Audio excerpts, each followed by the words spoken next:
Everybody, we're probably gonna have to hear my voice as the video starts up. Nope, we're good. And we've got our quality options. So we're gonna be doing more Stellaris today. But one thing I want to do before I go too far into this, my apologies for not checking this before. I just wanted to make sure that all my settings are good. I was enjoying Starflight. And actually, for those of you who didn't see it, I did kind of a sneaky extra stream on Sunday because I really wanted to play Starflight, and I I did it on Friday, but I wanted to play it again. I'm getting a synchronizing with Steam Cloud message for Stellaris, so it might take us a minute to load up. But as far as whenever I'm doing classic games, it sometimes results in a few hiccups. So I wanted to make sure everything was the way it should be. This is new. Okay, cool, but it didn't affect the stream. So we will talk about the state in which we find ourselves when we get into the game, but I do need to maybe caution that this may be the last episode of the Natraxian Rum Runners, just simply because we are in a really, really tough spot. I'm noticing actually, oh, this is interesting. So, doesn't look like...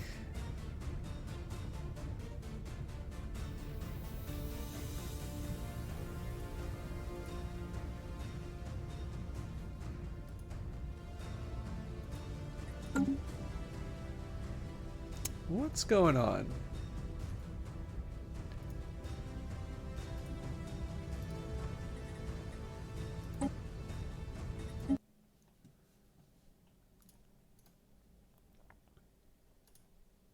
Sorry, a few little technical problems. But yeah, we're in a tough spot, and I'm gonna do my best to learn and improve. Okay, you know what I'm gonna do?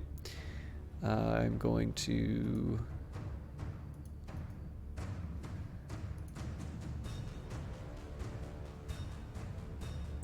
How unusual. Okay. So what I'm going to do here is just point this back to the Stellaris screen. Huh. So the funny thing is that it feels like the game... So OBS, it looks like it's capturing Stellaris in one window. Ah, there we go. It was Starflight that messed with it. Okay. That's one for me to keep in mind for the future. Actually, that explains a lot. Okay, no, I know exactly what happened there. But it's not relevant to us. But yeah, so the crisis has hit us. I'm actually a little disappointed in myself with the state of the run, just because I actually kind of think this is what I got caught by the last time.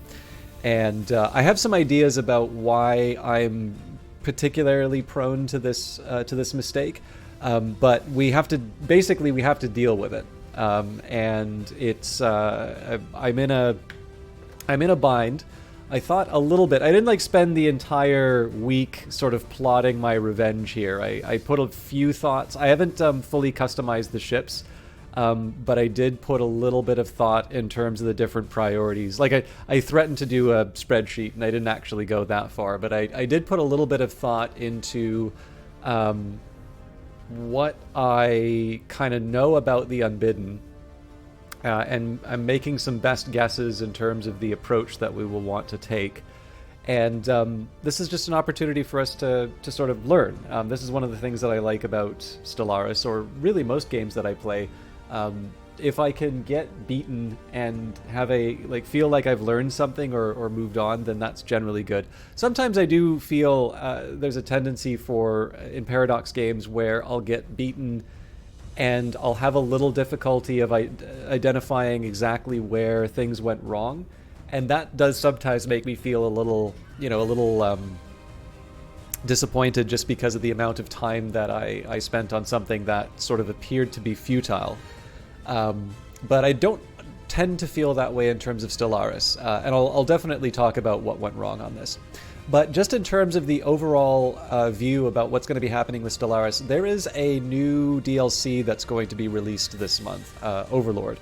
And I definitely want to put my name in for it, but it's definitely worth recognizing. You know, I am a small broadcaster, and definitely changes to the way that Twitch sort of captures views and you know, works with the algorithm and all that has not necessarily been favorable to me. So it does seem that it does kind of, it treats passive viewership, so lurking, in a different way, and unfortunately that, you know, one of the appeals is to kind of have me on in the background. I don't want anybody to change their behavior around that, but it has definitely meant that it has been more difficult to get keys over time, which again is not a statement on any given developer, because in the end, people are going to be making their own decisions in terms of how they want to promote their games. So the idea here is that I'll put my name in for it. I would very much like to continue doing Stellaris and continue on with the Overlord update, but I never want to take that stuff for granted. And one way or the other, even if I don't wind up playing the Overlord DLC, it is definitely fair to say that there's going to be a new update, and so it would be better for me, if I'm going to start another Stellaris run, to do so on a fresh patch. So it probably means that for a couple of weeks, assuming that this is the last episode, there might be a couple of weeks where there isn't Stellaris, but that wouldn't be unprecedented. I used to definitely do more Paradox games on the Mondays anyway, and really Stellaris has kind of been a bit of a Monday fixture for, God, I don't want to say a year, but it definitely feels like it's been a very, very long time where Stellaris has just constantly been that day. So, you know, I think it'd be kind of nice to change things up for a little while anyway. I kind of question the decision to roll right into the Natraxian rum runners this time around, just because I am feeling a little fatigue in terms of Stellaris. Not that I don't enjoy streaming it, just I sort of know, like when I think of the prospect of doing another run so quickly afterwards, I'm like, you know, I got other stuff that I'd kind of like to get through, and then that means that, you know, when I do a new Stellaris run, I can maybe do more than one day of it. But anyways, that's all considerations for another time. Let's close down. Let's load things up. There's definitely going to be, usually with me there already is, but there's definitely going to be a lot of lead up here because I need to talk about the current position. I want to talk a little bit about where things went wrong. And then I also want to talk about how I'm going to approach this situation. Doesn't necessarily mean that we're going to succeed. It doesn't mean that, you know, it doesn't, like there's a ton of reasons as to why we should expect this whole thing to fall apart. But one of the things that, and maybe this will be a lesson for people who have a tendency to quit out of the game when things aren't going their way. Some of the better learning opportunities are ones where, well, particularly ones where you're like, you know what, it doesn't matter anymore. We know we're going to lose, so why don't we just try some stuff we've always wanted to do? That can actually be a really rewarding way to play because it will give you, you know, you'll maybe be trying things that having a really secure run would make you a little more reluctant to attempt. The other, I guess, another factor that might be relevant here would be I'm not going to get any better against these crises. I believe it's actually the second time the Unbidden have just eaten my lunch. So I'm not going to get any better at this crisis if I don't actually put some effort in to learn how to beat it. So what I'm going to be trying here is one of several strategies that I could be employing against it. And if that strategy doesn't work, I'm going to be able to sort of evaluate that after the fact and say, okay, so why did I think that this is going to work? And, you know, what turned out to be, you know, what was the state of the world that caused it to not go through? Was I just too late in building this sort of stuff? Was it the wrong composition? You know, there's all sorts of reasons as to why something might fall apart. And generally, you're not going to be able to if you don't experiment, you're not really going to be able to see where it all goes. Another thing that's worth mentioning is that I was originally considering this my part of the galaxy. I was actually also considering this my part of the galaxy, but I had an effort where I was going to try and cut these guys off, and that's just completely abandoned. At this point here, we're going to definitely try and take out the Unbidden. If we can take out the Unbidden, then we can go back to sort of projecting our a power across the galaxy. The fact of the matter is, though, I'm building myself towards basically a failure. So it's not just that I need to try and beat the Unbidden, but in less than 100 years, I need to move myself up to position 1. And to do so, I basically need to get past a fallen empire. This is a bit of a weird map where, like, the Marauders were sort of off in the middle of nowhere and didn't really do anything. Seems like there's only one fallen empire. It feels like there were 2 or 3 advanced starts. Maybe that 2 or 3 advanced starts isn't so weird, but anyways, it was an odd run. So we'll see how it all turns out in the end. But yeah, even if I survive the Unbidden, there is a question as to whether or not I'm going to be able to move my position up the scores quickly enough to be able to to clinch victory.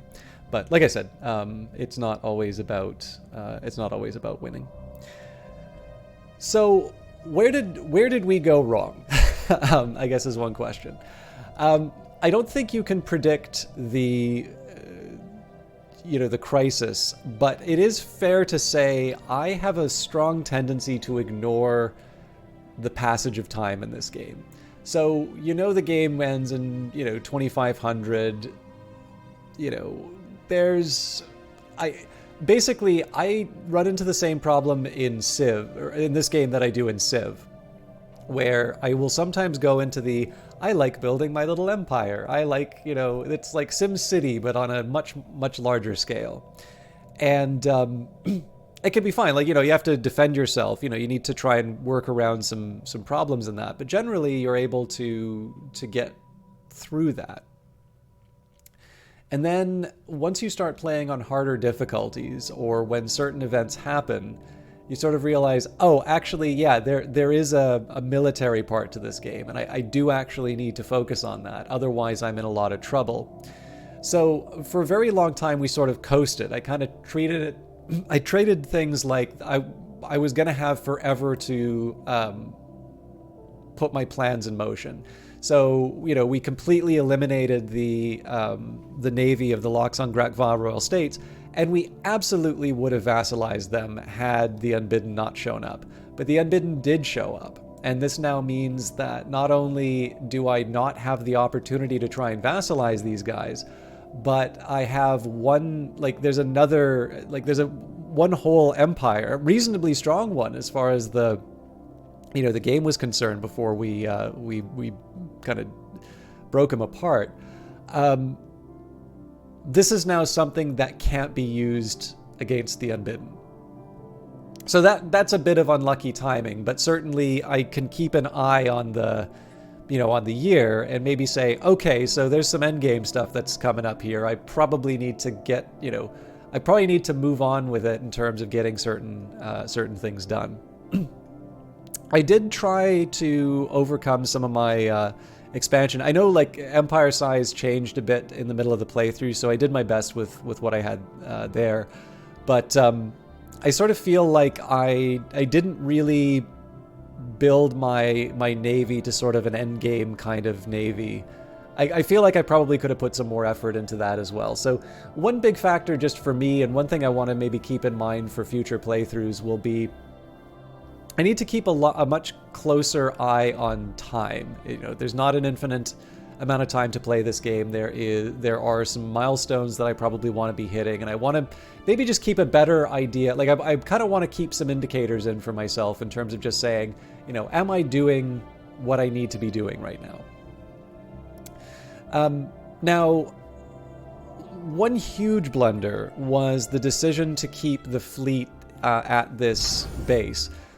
It turns out that this base is useless. So I think the Unbidden I didn't really watch what was going on here, but it might be that they just ignore FTL inhibitors anyway. I'm just trying to, like the UZAB vortex. Well, they might have come out of the UZAB vortex. I don't know. I gotta figure out whether or not they do. But terminal egress, even when we had the gray goo, like this was or the gray tempest, I guess is the name of it. Like, this is never really delivered on the on the promise of defense that it had before. So, whether or not it was a wise decision to kind of keep the fleet there. I mean, it was going to be for mobility so that I could try and go in and get an early attack on the Unbidden. But in the end, we wound up facing down just an overwhelming force that definitely took us out. And more importantly, it took us out in such a way that we never even had a chance to use the defense platforms. So that's unlucky for us. We will probably lose the L cluster, and it may be that the Techaris maybe try to claim it afterwards. I mean, at this point, I've got other problems to worry about. But yeah, I don't know. Like, I guess I got a little bit lucky in the fact that I seem to invest quite a bit into my defensive platforms and such. But like in the end, the Unbidden were just too strong, and in the end, my navy kind of got caught. My navy got caught out in two senses. There was one situation where there's one situation where I was sort of moving them in, and then they got caught by a fleet, and it was like, okay, we just got to turn around. But then there was the one that I was sort of posting in terminal egress, which again was more about mobility and trying to take opportunities. But as it turns out, an overwhelming force showed up, and we suffered as a result. So whether or not I should have kept my fleet there, I don't know. The big thing is that I definitely got some intelligence about how, I got some intelligence about what works and what doesn't. And that's what we spent a lot of time at the end of the previous stream talking about. So the first part of this is going to be me working out the new designs for the ships. But I also wanted to talk about just the overall state of the playthrough and sort of how I got myself here. Because I think when I think about things that have caused me to spend less time in Paradox games, it's generally the feeling that I put a lot of time into something that was never going to work no matter what I tried. So for instance, I want to like Hearts of Iron 4 a lot more than I do. And it's because the last 2 or 3 times I've played Hearts of Iron 4, I've been trying to do things. I feel like I have a pretty good handle on the mechanics, and then the war comes, and then it's not even close. I'm just sort of swept away, and it's it feels like I put a lot of time into something which never worked, and I didn't really kind of have any guidance in terms of where it would go through. And the challenge is I feel, particularly for Hearts of Iron 4, I've really struggled to find a resource that will give me principles to think about, as opposed to, you have to build your divisions this way, and you have to build your, and you have to do the following steps as these countries. I really don't react well to tutorials like that, because one of the reasons I like these kinds of games are opportunities for me to just sort of explore what's going on. So if somebody takes away that opportunity to explore and just instead gives me sort of a recipe book for how to win, that's not as interesting to me. So in this case here, because I'm playing Stellaris, in particular, one, I'm going to talk about the game that I'm actually playing, and number two, because I know this is sort of in a playlist, and some people like watching it and will have an opportunity to sort of see a playthrough where they're like, okay, I'm learning a few things here. And then now there's a chance to see, oh wow, this is a disaster. Like this is all falling apart. What went wrong? This is a chance for me to actually sort of talk about like how to think about the game when it's not going your way. And that's one of the reasons why I want to try and sort of diagnose where some of the problems came up. And I'm sure like when I sit down and think about this playthrough, I'm like, okay, I should have done this instead of that. So I'm not going to like completely run through every last step, which hurt me. But I did want to kind of take a minute to sort of set that how do I put it? I wanted to sort of establish the groundwork in terms of what I'm going to be thinking about moving forward. So there's a couple of maintenance things that I can do, and I'm going to get that taken care of just at the start. So we've got some unemployment to deal with. And I actually think, okay, so we have a military and academy and a stronghold, but I don't think that's going to cover...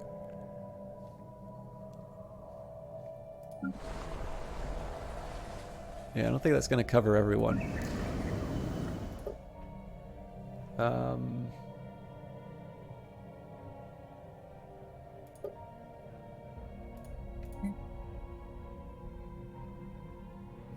right, well, let's just find the world's... Okay, yeah, actually, this is a very simple one.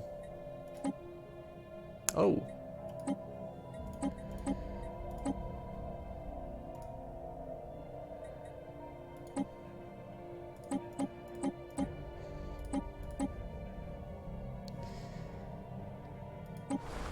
Okay, so Hadranus has very high instability. Right, that would be because we don't have the... Okay, so this is not a high priority right now, but let's just see how long it is until we turn that into a Gaia world. A long time. All right, so... the other thing I want to think about is, like, this is the time where I need... Like, so we didn't even get all our traditions. I think this is maybe why I had the perception that we were not as far along as I thought. So I suppose the other question would be, is there something that I want to try and do...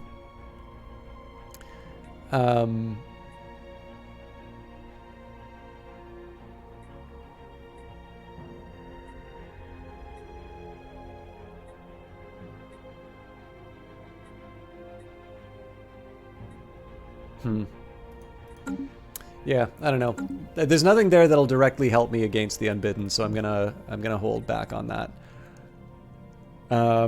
Okay, so unemployment's taken care of. I'm holding off the ship design to the very end, because that is going to take a little while. Okay, so what we're going to do now is take a look at our economy. So there's some very clear priorities for us right now. Number one, we need to get back to capacity in terms of the Navy. We lost a lot of ships here.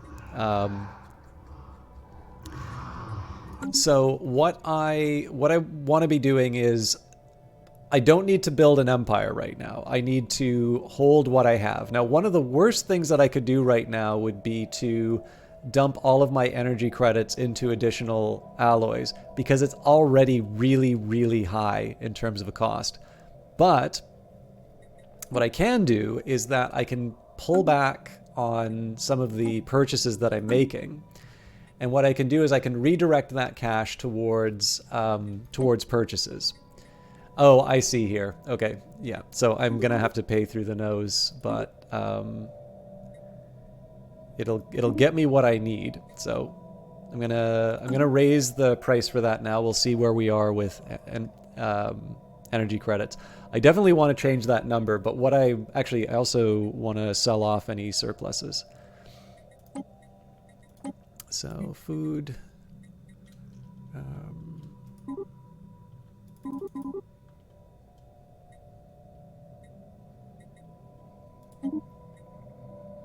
We'll see what the surpluses for the others are in a little bit, but what was I going to say? But yeah, so essentially I'm going to be redirecting a lot of my funds towards alloys, and not only building my ships back, but trying to get my defense platforms where they need to be. So I think, and then there's some other economy changes that I can make to try and orient myself towards alloys. We'll maybe try that over time, because the last thing I want to do is just sort of have the bottom fall out of my, my industrial base, and then find out, oh, okay, I actually can't build anything now because I neglected consumer goods, and now, there's 100 revolutions. So let's go talk about our ships, because we're not going to let the AI design them anymore. So I'm going to start with the... So there's a couple of things that I needed to... Or that I wanted to think about as far as the kind of the overall strategy is concerned. The one thing we know, and actually we do have the advantage... Okay, so actually I'll take a second and bring up the breakdown here. So when it comes to... We can't take a look at the Unbidden and see the stats of their ships. What we can do is make some inferences about what works and what doesn't with them. So if I take a look at down at my damage output in terms of total damage to hull, armor, and shields, it'll give me a breakdown in terms of overall efficiency. It's a little bit better, though, for me to sort of take a look at how effective were we against hull, armor, shields, so on and so forth. And you'll notice here that our efficiency in terms of shields, very, very high. Nothing to armor because there was no damage to armor. And then damage to hull. Now, I mean, the bonuses and all of that, that's going to be... that's going to reflect the design of the weapon itself. But basically, what's most telling here is the fact that there's no armor. So this basically says, like, okay, so these things have got shield and they've got hull, which means I either want to have weapons that bypass shields or I want to have weapons that do bonuses towards shields. The other thing that I can do is take a look at their weapons. So all of that, they basically got roughly the same efficiency. So matter disintegrators, large, medium, and small. They are 50% effective against shields, 50% against armor, and 200% against hull. So the defensive strategy, I think maybe what we can do here is we can start with a defensive strategy against the Unbidden, and this is really clear. There cannot be any armor on my ships. It has to be 100% shields. We do everything we possibly can to maximize the number of shields that I have. Secondary is definitely hull, but it's not a major consideration. What we really want to do in terms of putting something between the Unbidden and our the contents of our ships, our crew, would be shields. So max shields pretty much automatically a given. Sorry, I had some notes that I wrote down here. So.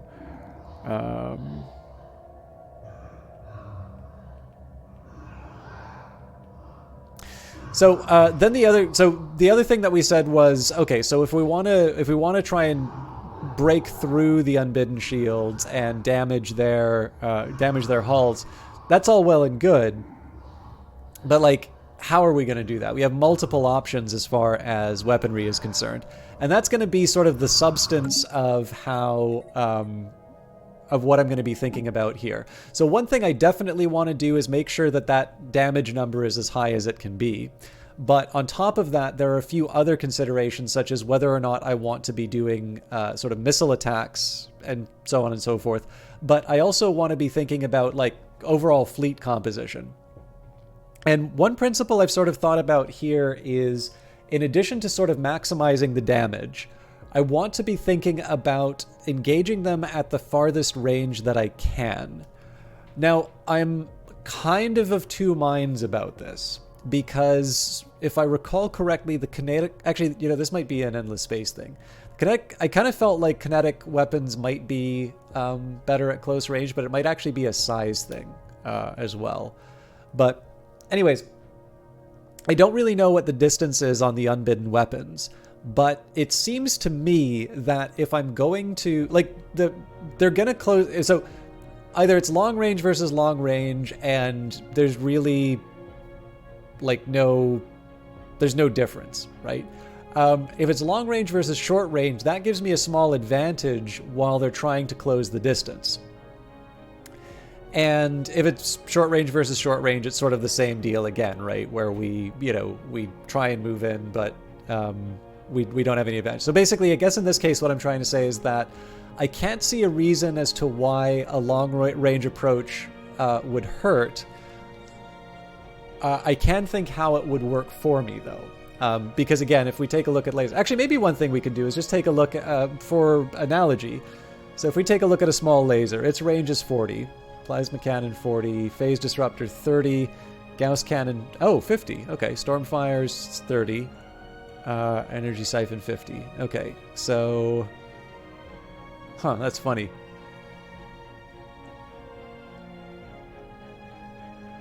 I think it's going to have to give me... that'll probably give me something to think about. But yeah, anyways, that. It made sense when I was thinking about it before, so I'm going to stick with that idea. If I'm given an option between two equally powerful approaches, I want to attack them at a further range. So this, of course, suggests that my little guys are going to be missile boats. And we have a few options here. So this one will go through shields and do extra hull damage. This just has 100% shield penetration. And then this one, 100% shield penetration and plus 50% armor damage. Hey, how you doing, Olaf?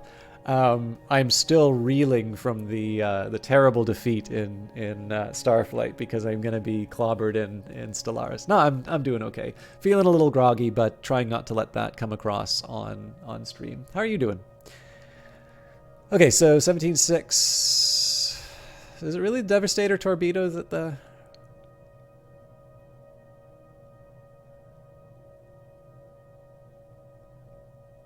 I know these things can get shot down, but...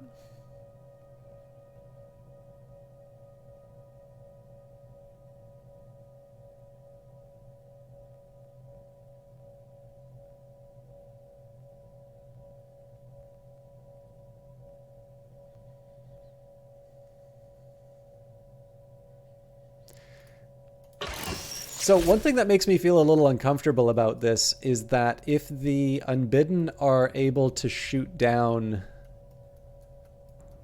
Like, if they get bonuses against armor damage, then it seems to me like the Devastator torpedoes, most of them aren't gonna land. I also felt like I decided on Marauder missiles for some reason. Oh, that's right, I think it was just because of the cooldowns.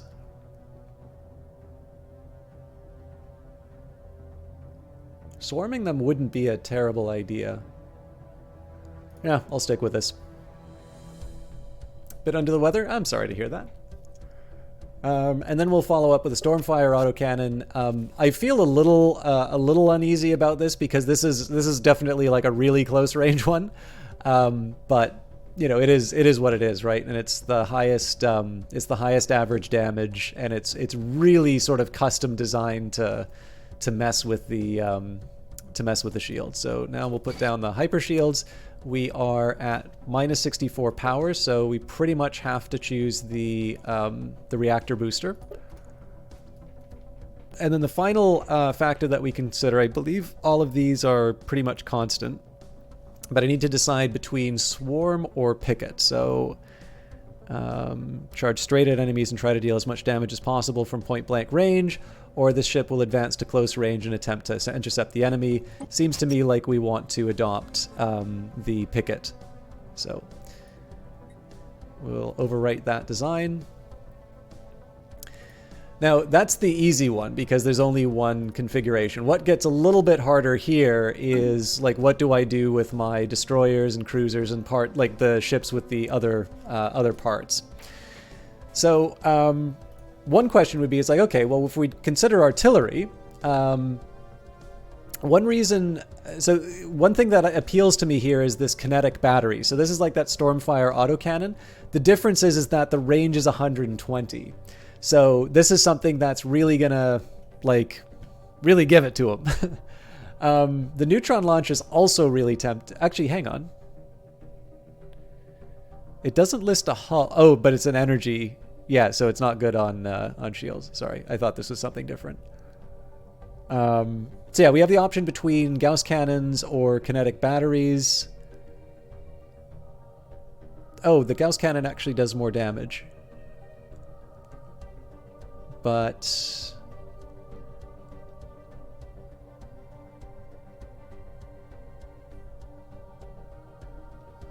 let me double check that actually.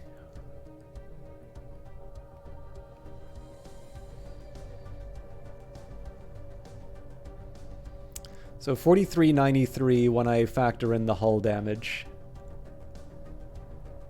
So this is definitely better. So I guess, the other alternative I could consider. Let's go. I'm actually just going to put picket ship here just to make the comparison. The other thing that I could consider, it's like, okay, well, what about the gunship, right? So I could say artillery, fair enough. Let's put the kinetic battery on. We've got 3703. Is that really the best that we can do here? Well, we can sort of take a look. Sorry, I'm trying to balance my notes here. So we can do an alternative loadout. So in this case, we got to pick the Gauss cannon. And then, so one thing to remember about the Stormfire Autocannon is that requires us to get up and at the range of 30. So in this case, we've got a 75 range. But either of these basically, if we use the laser as sort of a test case, the best we can hope for would be the Gauss cannon at 50. So that's not all that far from what the AI would try to do to us. And then, we put on the Stormfire. So basically, after all of that song and dance, we get 3321 in exchange for the gunship. Now, I suspect there's probably something that I'm missing in terms of like the overall consideration. But in this case here, I think the artillery bow is a pretty clear.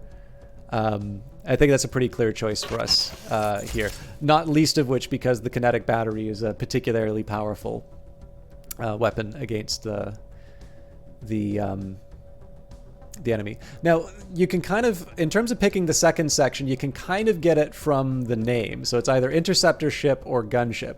Well, we don't really want to be intercepting, right? This is definitely where the destroyer is going to be kind of getting in the way and trying to take out those escorts and that. In this case, we're shooting to kill. So we don't really have too much to think about here. We just, do the medium Gauss cannon. There is, maybe the small temptation to do something like the phase disruptor. But like, why not just take the extra damage through the Gauss cannon? I guess this is a medium one, so it's 1630. So with all of that in mind, now we do our usual routine, which is we try and get as many shields on as we can. And because we are short on power, we have to put in the advanced reactor booster. And there we go. Like this is something that we're going to be using against a heavily shielded foe. The one last thing that I need to consider is the kind of combat stance. So we've got range of 75, range of 120. So our options here would be pickets for 30 range. We've got line at 50, and we've got artillery at 80. And in this case, I actually think I'm willing to give up. So the way I'm going to think about the stance is if I could have an ideal encounter, if the enemy were to be firing at me at a certain range and I were to be firing at them from a certain range, if I could maintain this position, which would I do? And I actually think artillery is the one I would want to keep. Yes, that would keep me from being able to fire the Gauss cannon. But I think the kinetic battery would be doing enough to sort of hold its weight. So I'm gonna work with that for now. And the reason why I want to be doing it this way is I'm making some very clear decisions. I'm saying this is why I'm building it this way. This is what I think is going to happen.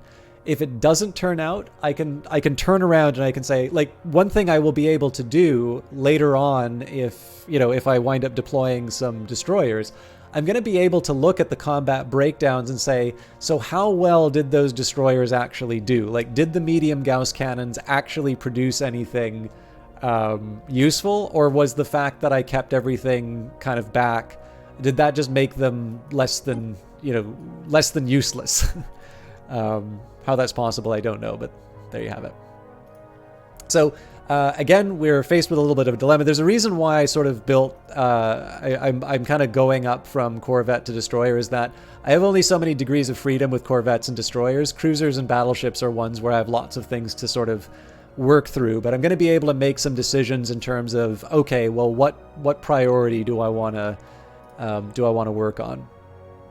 So for instance, if I want, I've got a missile bow. So one thing I could say, it's like, okay, well, let's just see what we can do here. Can I put Devastator torpedoes on? I absolutely can. Do they do any different damage from, you know, from my Corvette? I mean, it says here 1706. If I do that on the cruiser, yeah, it's the same type of torpedo overall. So this seems kind of paltry compared to what I would be able to do with artillery in the form of the kinetic battery. Kinetic batteries definitely feel like the kind of weapon that I want to be deploying against the unbidden. So that, I think, as far as the missile bow is concerned, I've kind of got what I already kind of have my answer as far as the missiles are concerned. Like, the short range just isn't interesting enough to me as far as the overall strategy of keeping distance. But it might be possible for me to keep distance with the broadside. So one thing I'm going to do here is I'm actually going to take off all of the different parts. And again, I want to just see how these things work in isolation. So if I put in a couple of Gauss cannons, 3491, and then we can compare that to the artillery. So again, we do more damage, average damage with the kinetic battery, and on top of that, we get the percent bonuses. So this kind of says to me that I want to be focusing on artillery as much as I can on these ships. Now, of course, you know, looking at the alternatives, you know, I'm not always in a position to be able to always go long range, but where I can, you know, I want to focus on that. Now, the last one that's kind of interesting here is the question about, do I go for a hangar or do I go for artillery?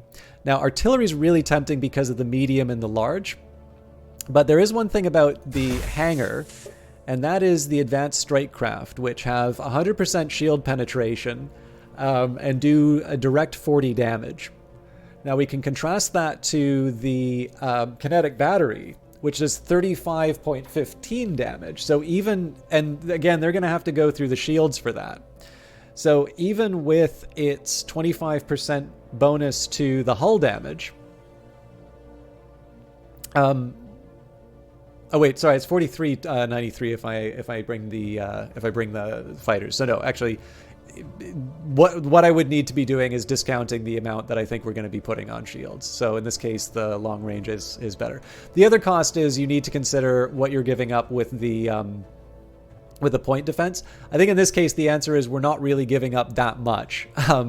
Because these don't do a whole lot of damage, and there's not like a lot of, like, the unbidden aren't going to be throwing missiles or anything at us. So in this case here, I think the artillery core is much more consistent with the approach that we've been employing so far. Enemy lore? No, I'm reeling from the loss in Starflight, and I'm never going to stream after today. I'm doing all right. I hope you are as well. Now. We don't have enough power to be able to equip this many shields. Unlucky for us. So, what I will do as a secondary consideration. So, I mean, one thing I could try and do is say, well, do we really need the medium Gauss cannons, or is this just going to be a vehicle for, you know, additional artillery? I don't want to think that way. I definitely want to have as much sort of firepower as possible. But this does mean I'm going to need to start spiking some shields. Actually, oddly enough, if I got rid of one of these cannons, I think we would have been fine. But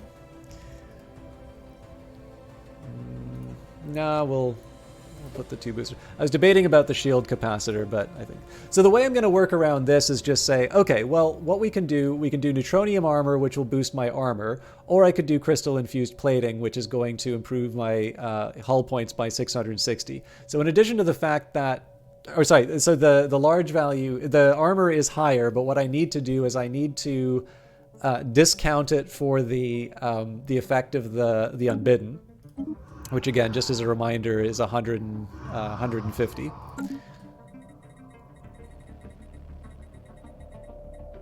I should not have gone out of the ship designer. Oh, they still gave it to me. But yeah, I think it's fair to say that in this particular case here, even though there would be some protective ability from the armor, the ship hull points make a lot more sense. Or does it actually? Because I guess they get a 200% bonus. Yeah, so actually now that I think of it, the armor makes more sense. Because they get 200% against hull, whereas they get 150 against armor. So not only do I get more of the armor, I actually get a bigger defense bonus against it. So now, again, I would prefer shields, don't get me wrong, but like it's in the in a second best, this works well for me. There is one other consideration I want to make. So right now we're looking at 2,190 in terms of shields. Now, if I get rid of one more here, and I put... So I wind up giving about 100, giving up about 100 shields.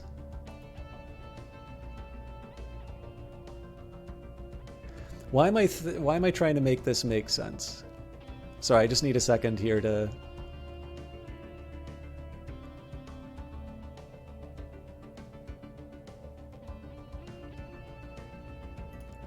So I think what I'm trying to say here is that if I put in the crystal-infused plating, even...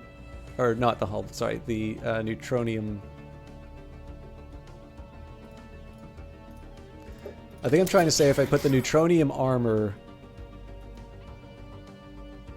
Okay, sorry. I'm actually gonna write down... I need to write down the logic here for myself, otherwise I'm gonna lose my mind. I wish I could share this on the monitor, but I don't have a way of hooking the two up.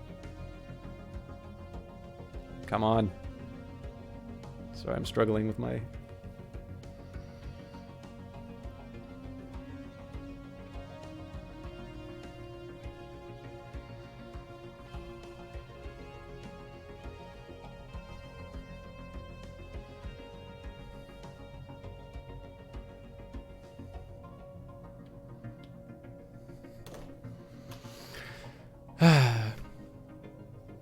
Have you heard of Morkborg or Cybrog? No, I don't even know what those would be.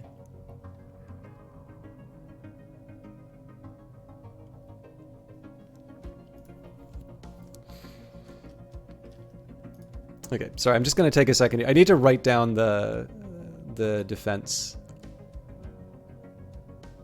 Okay, so...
TTRPGs, I feel like they're both up your alley.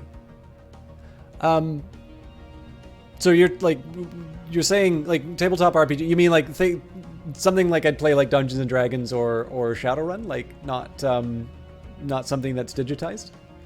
Well, I'm assuming that's what you mean by the tabletop, but sorry, I'm just.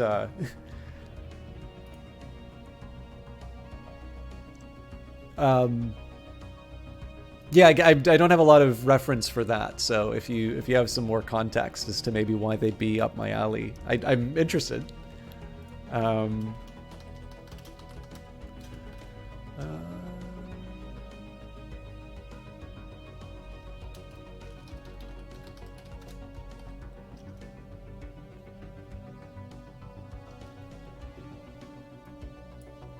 So I'm just taking a second here. I want to work out a small little table for myself in terms of the survivability under certain circumstances.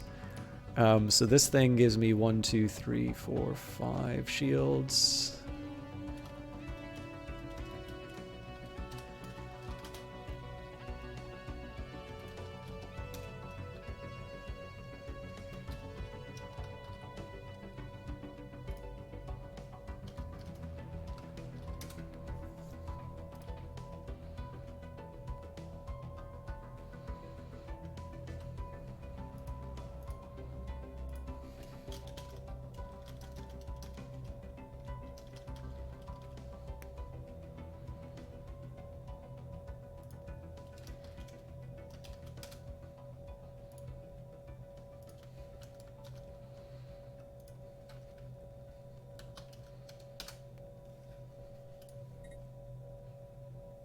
So what I'm just trying to do here is I'm just trying to factor out the different damage bonuses that the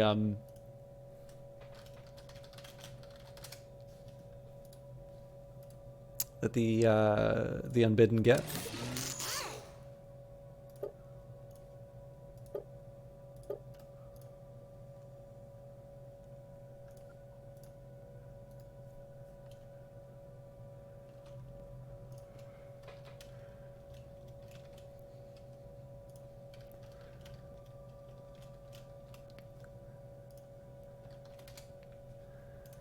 Okay, so without the booster, I still get more overall survivability on my ship. There is also the nice bonus that more shields have the daily shield regen, although I don't think we're going to survive all that long afterwards. So sorry about the time that took, but I did want to... So I just wanted to try and see if the fact that removing one of the shields... Actually, okay, there was a simpler way I could have calculated that, and is just to see what the individual value of a shield is less... Well, no, I still needed to work out the 10%, but anyways. I just wanted to see if removing one of the shields, getting the 10% booster, and then adding the neutronium armor, whether or not that would sort of overcome the loss, but it doesn't. I'm still going for the extra armor because in addition to the fact that it gives more... like armor is more survivable than hull against the matter disintegrators. I'm going for those, but obviously I'd put shields here if I could. Then there's the final decision. What type of computer do I want? Clearly, I don't want Picket. I don't have... Okay, yeah, there we go. So we can do Picket at 30. We can do Line at 50. Our shortest range is 75. So at a minimum, we would want... Oh, okay, so Line would be how we do that. We could also try Carrier.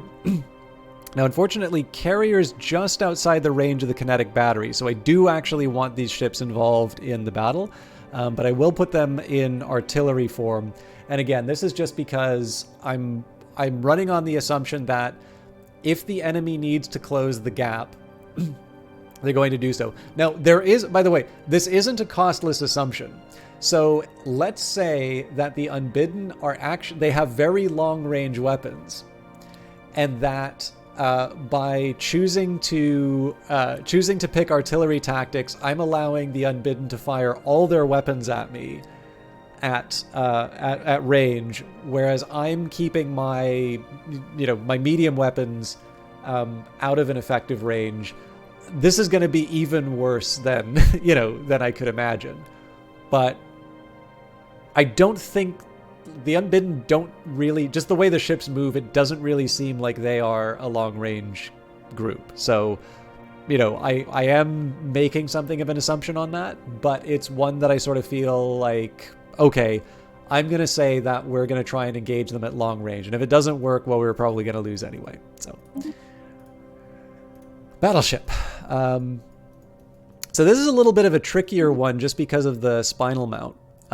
So I might even want to consider looking at the others as well, but, well, we'll do what we normally do, and we'll just kill all the other sections.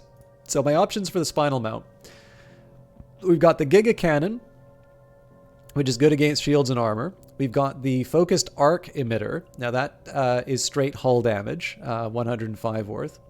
And then we've got the Tachyon Lance, which is basically not an option against the Unbidden. 50% reduction against shields. It's you know, if like once, don't get me wrong, like once the shields get knocked down, we're in a good position. But we kind of want to focus on taking out the shields. So I think I kind of struggled with this last time, because like this thing is so hard to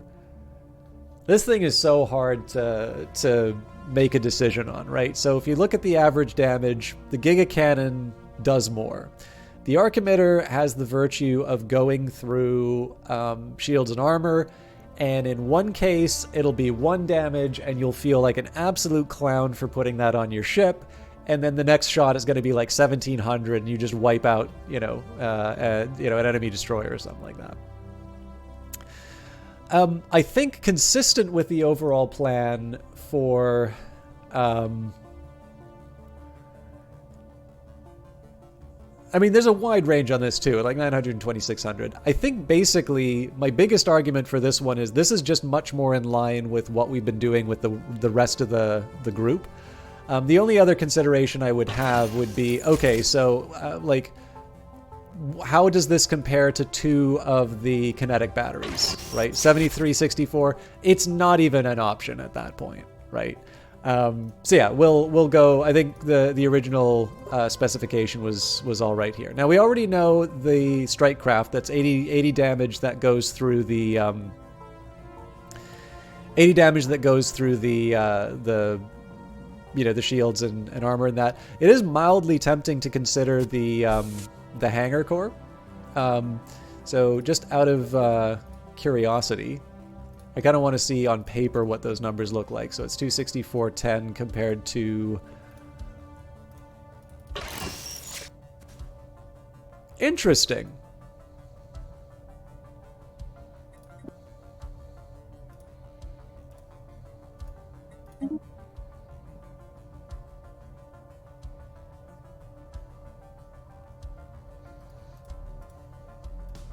Okay, so what about the broadside? That's a 261 with some pretty fearsome weaponry. Mind you, it's a 175... no, I actually think there's some possibilities here. So this is 261 compared to... No, 263. That one just makes too much sense. I don't know what I was thinking the other way around. Also, the sound seems a little weird on this one. So it's very much like D&D and Shadowrun, but both are dark, apocalyptic RPGs where there is a good mix of art and lore that you'd have a fun time getting your teeth in. Morgborg is fantasy, and Cyborg is closer to cyberpunk. So are they by the same publisher, or just have similar names?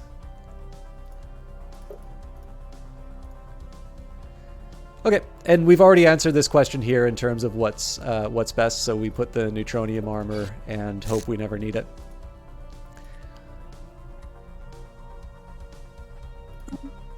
Oops. So I also want to take care of my Titans and defense platforms. The defense platforms in particular are going to be helpful. Now, I actually think the Titan is almost exactly where it needs to be.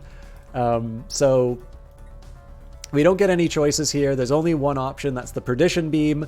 One drawback about it is that it's not very good against shields, and so we're kind of hoping that our allies, or that our fleet mates, are the rest of the people take care of the baddies.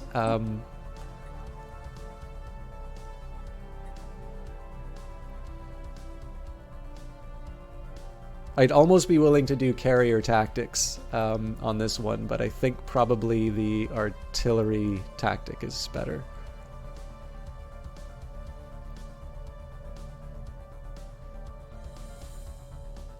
Or is it?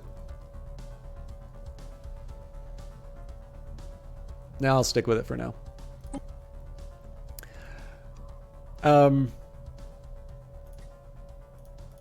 Okay, there's actually nothing else for me to do with the Titan. I mean, this is exactly what I would want to build. So the only remaining component here is just to get those shields up.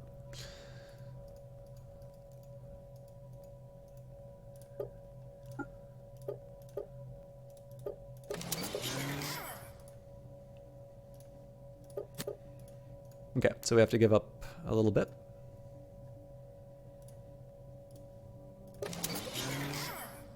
Cool. So shield capacitor in this case instead of the afterburners.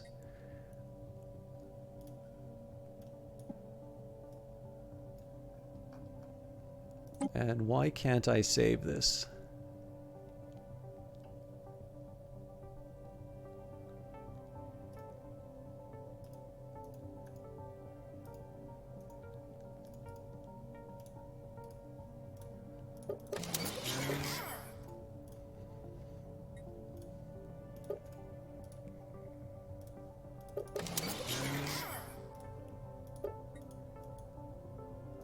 Oh, because there's already a ship.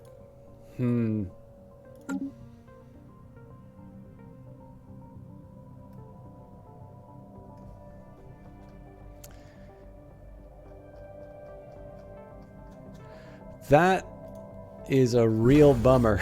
I'm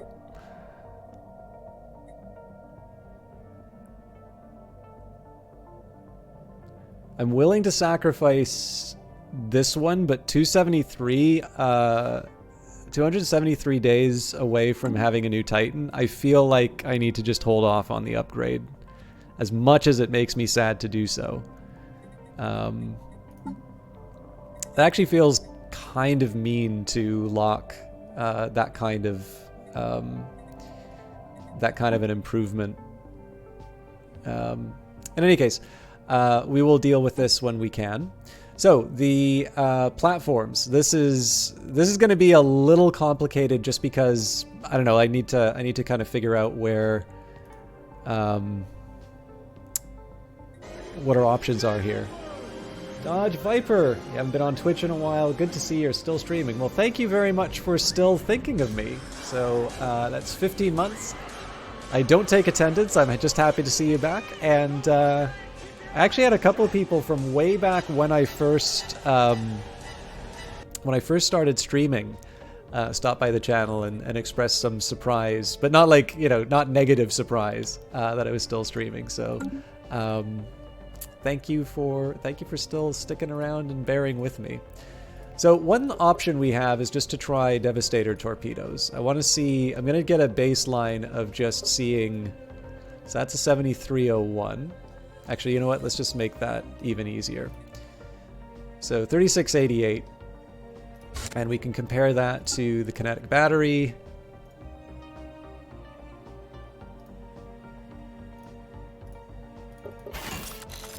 So I guess it's not even really an option.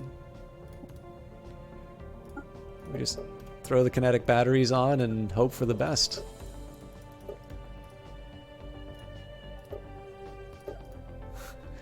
That's easy. I mean, I can go through the other sections, but we've already made some pretty clear choices as far as the batteries are concerned. So this won't take an effect for our existing defensive platforms that are about to get pummeled, but I'll live with what I've been given. So I don't think, the ion cannon is kind of like a Titan. There's not a whole lot that we can really change about that. What I can do is just try and maximize shields and put the armor on. So, and I believe that's it as far as the fleet composition is concerned. Now, or as far as the ship design is concerned. So one thing I'm going to want to do is just sort of upgrade everybody to the new designs and such. In fact, I can get that for my existing fleets. I can get that underway right now. So they'll heal up as they're doing that as well. The Cyborg just finished a Kickstarter, and the Morkborg came out around February 2020. The rules are very enjoyed, in your opinion, light and easy to understand. Cool. I don't actually do that much tabletop role-playing, but that's mostly just for lack of opportunity. Okay. So the other consideration that I have is fleet composition. And this has been something that sort of bedeviled me on all of my different runs. So I've got 160 points to work with in terms of command limit. And it's not really obvious to me how I want to break that out. Now, part of that's because I don't spend a lot of time thinking about how I design my ships. And so if I don't think about that, then I don't have a whole lot to think about in terms of, okay, so these are the ones that are supposed to intercept the missiles that are coming in. And so I want to make sure I have a minimum of X. Or these are the ones that are like really just kind of sitting back and blasting like the capital ships. I want to make sure that I'm doing, X units of damage on these sorts of things. Now, I think when I talked about this the last time, like at the end of the previous stream, I think I said something to the effect of wanting to maybe consider an approach where, because there was a relatively small number of large ships, that perhaps swarming them with very small, like with a whole bunch of corvettes, might be a better approach. And maybe it is, but obviously I've designed all of these ships towards this idea of sort of long-range engagements. Let me just make sure that so we put everything in artillery. So I guess one thing I would say is like maybe the ships that the ships that are artillery range are ones that I can consider, destroyer and above. But I think the biggest thing that I'm going to think about right now is damage per command point and damage per. Actually, I'm not even going to consider alloy. I'm gonna imagine that I've got sort of free. I'm going to imagine that I've got unlimited alloys, and that's just going to try and kind of help me keep this straight in my head. Actually, also, I think I'm going to get a huge windfall if I upgrade all of my defensive platforms. Let's see if that's true.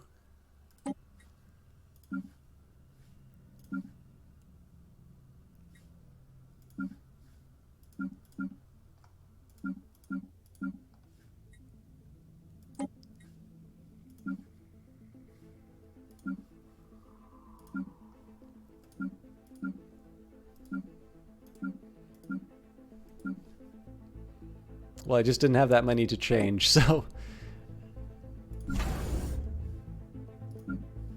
Yeah, these ones are currently fighting. Okay, I actually don't have as many platforms as I thought I did. So yeah, again, what I want to think about here is how I'm going to maximize my... So what I'll probably do is I'll make a decision in terms of... Actually, I can calculate this across a few dimensions. So I want to calculate sort of survivability, let's say, per survivability per command point, damage per command point. And I was smart enough to bring up an Excel sheet this time around. So we'll start with the Corvette. Oh, it won't let me keep both up. Okay, that's fine. That's why I've got a notepad.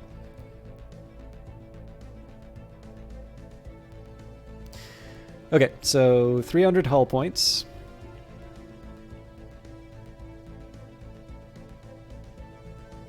Now, one thing I'm not going to do is factor in the like the bonus to shield and hull and all of that. That's going to make it, like, I'm just going to be here all night if I try and do those. So in this case, I'm just going to look at the average damage and then the hull point and shields. Another factor is evasion. So obviously corvettes are just not going to experience certain amounts of damage. Again, I'm just going to say, we'll leave... we'll just leave that all aside. I just want to get some heuristics. So, hull 300, armor 0, and shields 435.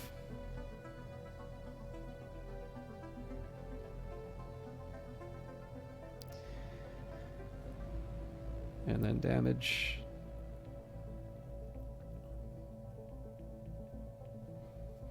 So destroyer, we've got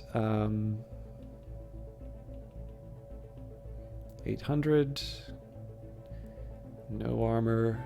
870 in terms of shields. And 51.8 in terms of damage. Cruiser. 1800 hull points. 730 in terms of armor. Again, we chose the armor because it is... So the Unbidden do twice as much damage. It's basically 2 times as much damage, 1.5 times as much. Sorry, 1.5 against armor, 2 against hull, hence the armor provides more survivability. And I actually think I even factored in the fact... and then, of course, armor, you get more units of it as well. So basically, it takes them longer to get... It takes them longer to kill the ship, is the idea. That's a big jump in terms of damage. That's 103.79 for the cruiser.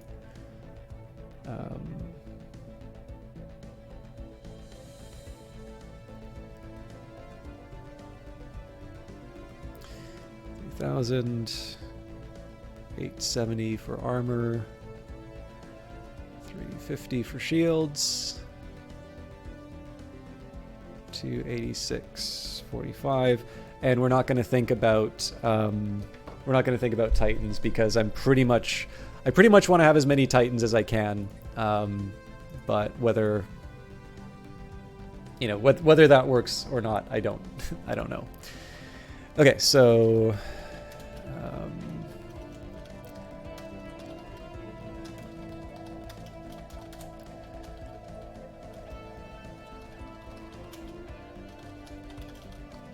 I just need to actually put this all into the spreadsheet now, so I'm entering in the values here. I will give the report as to like the results that I'm getting, but right now I'm just in the boring, like making sure that I don't make any mistakes in entry. Okay. So the first thing I want to do is just kind of work out a survivability number.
Sorry, I realize the silence is not the most compelling material. It's just I'm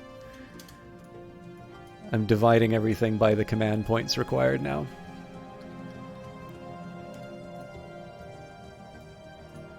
Okay, so after that very long little aside, I worked out the following values. So the one thing that I did here was I took my hull, armor, and shield values, and basically for the hull, I divided that by 2. Armor I divided by 1.5, and shields I divided by 0.5, and that basically gives me a survivability value. So the Corvette has got 1020 points before it's eliminated. Obviously, there's some adjustment you make to that for the ones that decide to run away rather than than fight and die. But again, I'm just getting some heuristics here. So 1020 for the Corvette, 2140 for the destroyer, 5,766.667. I'm not quite sure how that number happened. But I'm going to take that. I'm going to take Excel's word for it that that's right. For the cruiser, and 10,780 for the battleship. Now the damage, average damage ratings, again, I haven't made adjustments for things like shields and hull and all of that. Those are just what it says on the tin: 2491, 51.8, 103.79, and 286.45. The last thing I want to do right now is I'm saying, okay, let's just assume that I've got unlimited alloys, that I'm going to have access to everything that I need to in order to be able to fight this war.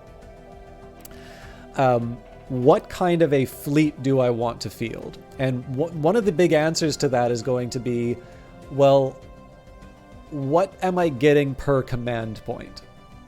So I might still revise this after this consideration, but I was just going to say, if I just looked at these two factors, their ability to stay in the fight and their ability to do damage to the enemy, what is the highest return for my ships?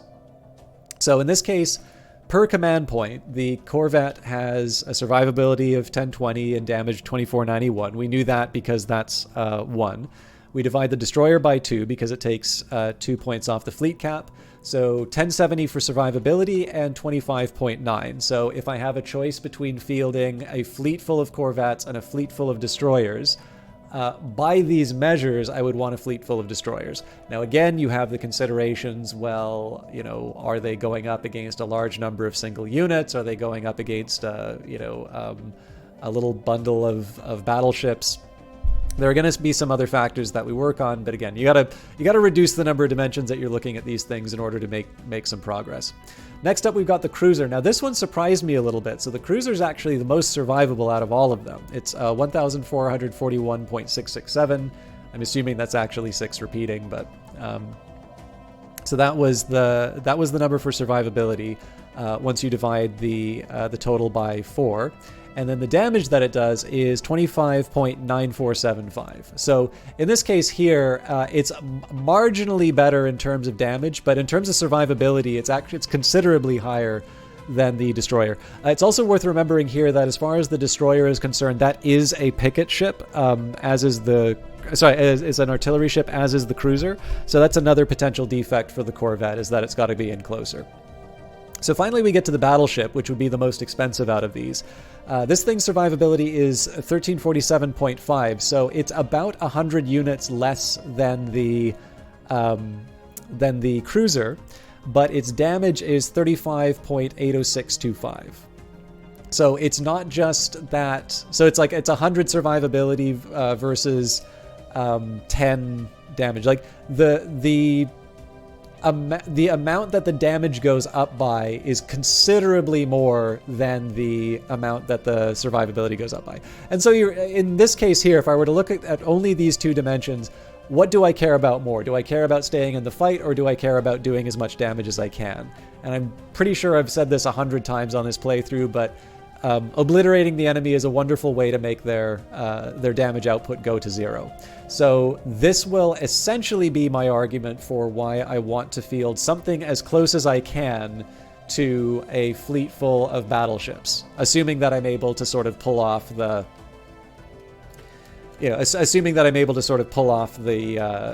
expense side of the equation. So that would basically mean 18 battleships per fleet, plus a Titan. So with that in mind, we're getting close to the final determination. Does this make sense? One worry about this is that the way that what the Unbidden are fielding would be 17 battleships and 12 cruisers, and we know from the battle that there were also a bunch of escorts. So the one worry here is that we get overwhelmed the way that we overwhelmed, a previous enemy. And so that would actually be the slightly better argument for a bit of a more diverse fleet. I don't think I'm actually going to do that. I think I'm going to try and rely on the distance to be able to carry the day. But I think if there's one factor that I consider to be the biggest uncertainty in terms of how I'm approaching this defense plan, it's the fact that there is just so much that seems to have be relying on a very small number of ships being able to put out a lot of damage before they get overwhelmed, and there's absolutely no assurance that that will actually happen. But we're committed, so. In this case, we're going to build as many battleships as we possibly can. And we're ready to unpause. So I want to see what happens. For our starbase. I want to see what happens when the... Oh, and they are in our... They're in our space. So that is a worry. Again, there's not a whole lot we can do about it. We just need to sit and wait and rearm, but... big thing I want to see here is what happens to my... Lost. What happens to my... Starbase lost. Starbase lost. What? It's talking about losing a lot of starbases when I only seem to have lost the one.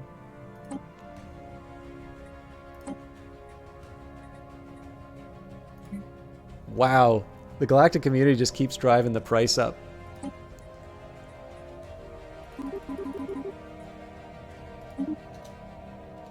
Okay, so we've got 2K to play with. All of that's got to go into alloys.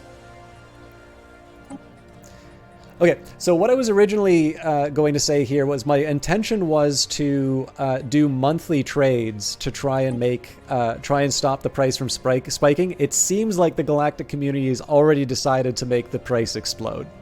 So what I'm going to do here, my actual surplus is 2509, and I'm sitting on 63K. So I'm going to go up by a lot. So we're going to do at least 130. Oh, not a it's a little too much. I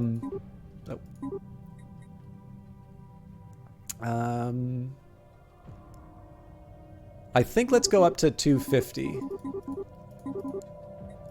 So what I'm going to do here is this is going to draw down some of my wealth, but it's going to be sort of this ticking amount as opposed to just like making the price explode in one period. And that's because there's going to be a certain period of time where I'm doing upgrades and that anyway. Okay, so that's the loss of terminal egress. We did succeed in taking out a few of their ships though, so that's, you know, that's unfortunate, but it's not the worst story. They are, however, coming after me, so I do want to try and knock back this stuff. I do want to try and get these territories back, but we're nowhere near a position like we're nowhere near where we need to be. Oh my God, what are you guys doing? Get out of there.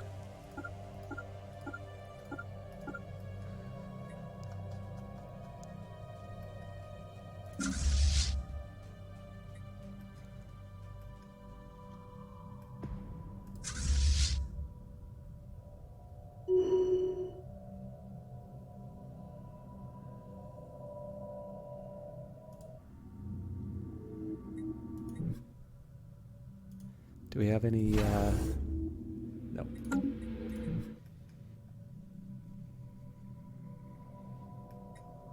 Okay, so right now we're only losing 419, which means that we can spend a lot more on our, I want to be like losing 1,000.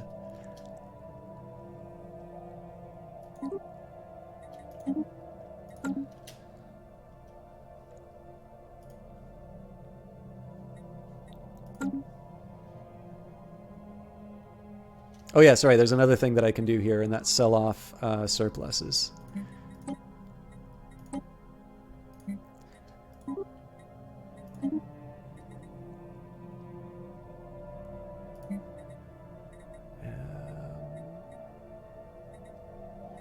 Minerals actually I'll hang on to.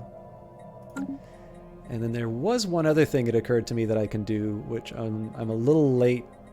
It would have been nice to do this before the fighting. But I want to make sure that I am...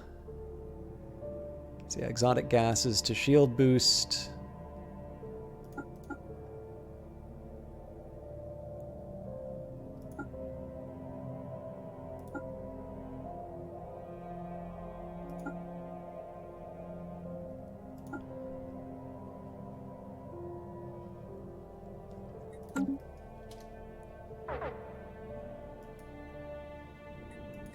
So if they decide to go to Hodranus, this fleet is in a lot of trouble.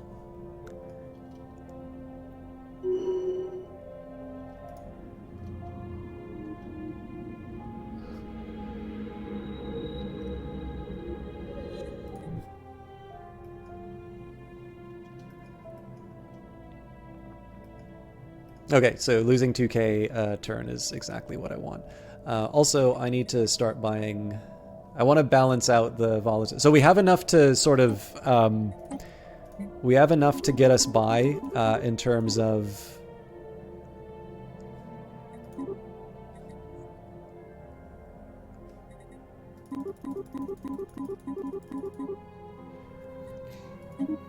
So we have enough to get us by, like, in terms of our reserves, but I would rather not have to... I'd rather not have to dig into those reserves. I kind of want to make sure that we're in an absolute, like, can't afford to do anything else kind of a situation before I try that.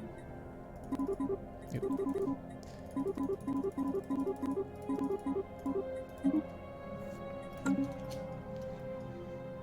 Hostile fleet. Can we take them? Okay, so they're taking the L cluster. We knew that was going to happen.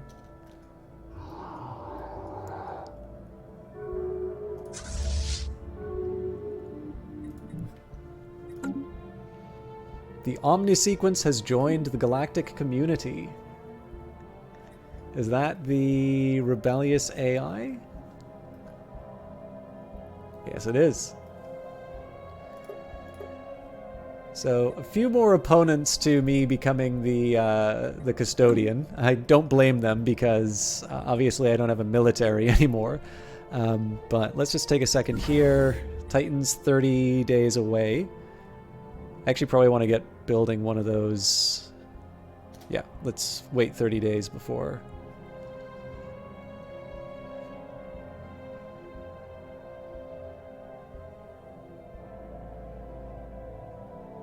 Okay.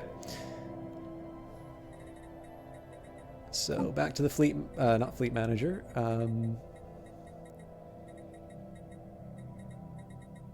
Ship designer.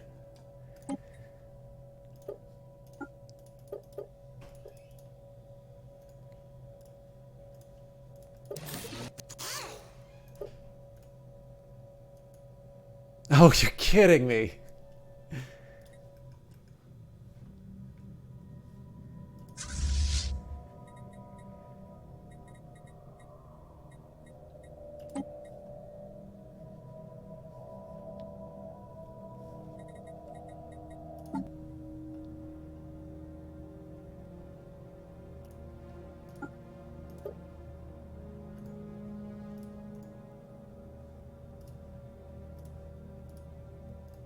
Right.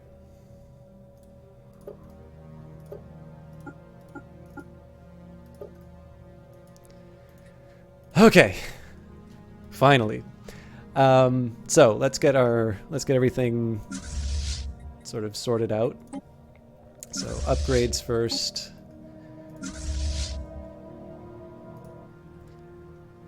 I want to get the Titans built. Now, there is a bit of a risk in terms of investing in Titans at this point, just because it's a really, really long time. Like, the war's probably going to be over by the time that these things get built, but it's what I've got, so...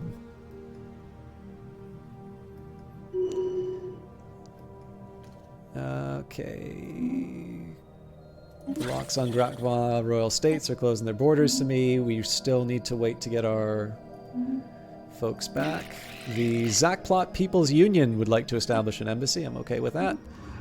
And yeah. What I want to be doing is taking a quick peek at what's going on, you know, in these, like, so I have no idea what decides this one gets a 170, whereas this one's a 43.8, but it makes me sad. The one thing I am happy about, though, is it looks like this fleet is not... Okay, they apparently see something they want to kill, so...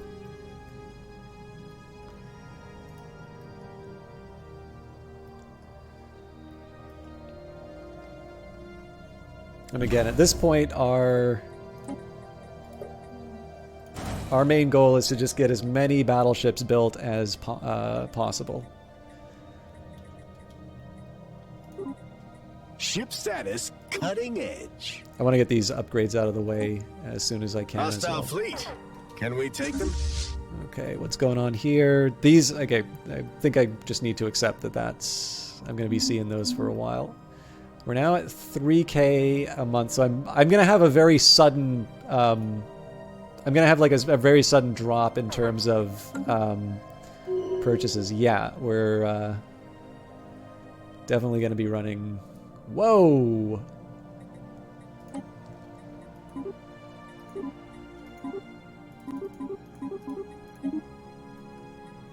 I'm definitely gonna have to pull back the energy credits really quick. But again, I wanted to draw this down to about 20K in terms of energy, and then we'll get back to kind of our normal rate.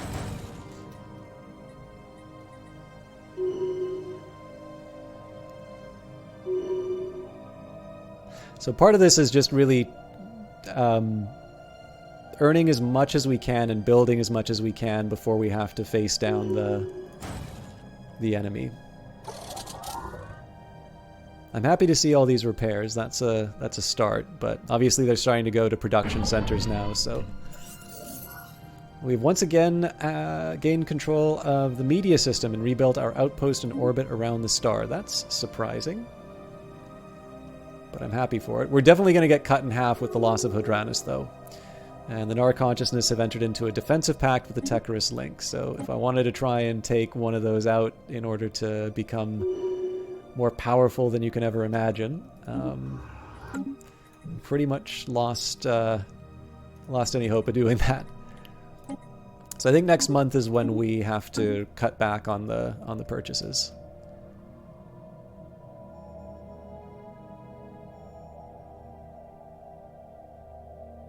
Okay, yeah, so we're under 20K, so this is kind of where I wanted to bring a little bit of sanity back to the finances. So right now we are spending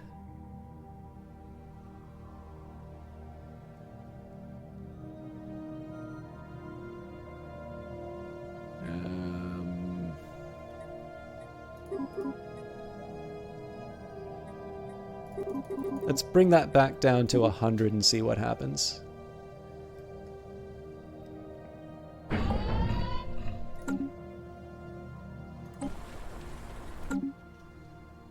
Ships upgraded.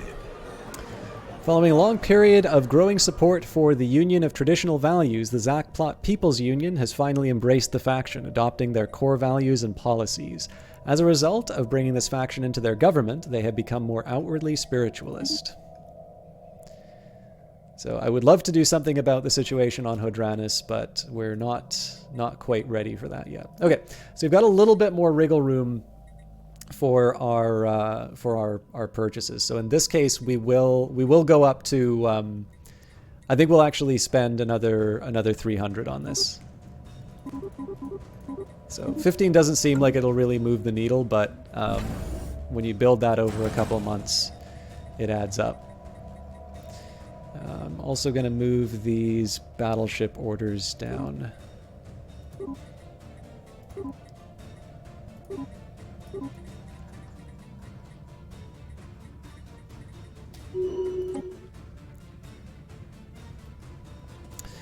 Okay.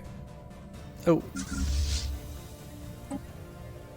So I'm going to have another batch of upgrade orders to deal with. So managing my existing fleets is going to be a little bit of a pain, but I'm gonna get that all sorted later. Right now, again, rebuilding everything is a little more important. Oh, I wish there was a better way of doing this. Basically, I want the upgrades to go to the very top of the queue, and the only way I can think of doing that is by moving all the battleships down. And that's just an unfortunate side effect stemming from the fact that I lost so many ships.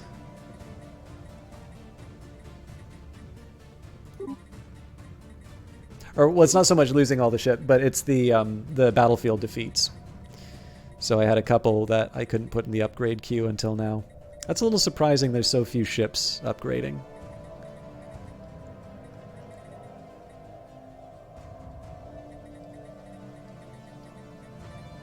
Yeah, I thought so. Okay, we'll wait till it all processes. Found some enemies. Okay.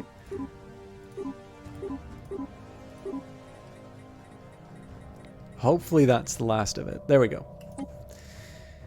Okay, repairs done. What's going on with the enemy situation? Okay, well, at least the Loxon Grakva are having their own problems. Imagine Okay, so there's now 3 fleets kicking around my territory, or more than 3 fleets kicking around. Oh, and we've got a new fleet command limit, which is going to mess with all my calculations. Holy crap, you should not be researching energy weapon damage right now. Shields. Okay. And honestly, at this point, I think we just need to be able to field as many ships as we can in our existing command limit. God, this takes a lot of preparation to lose. So let me just take a quick. So we're at 180. I thought we were already at 180.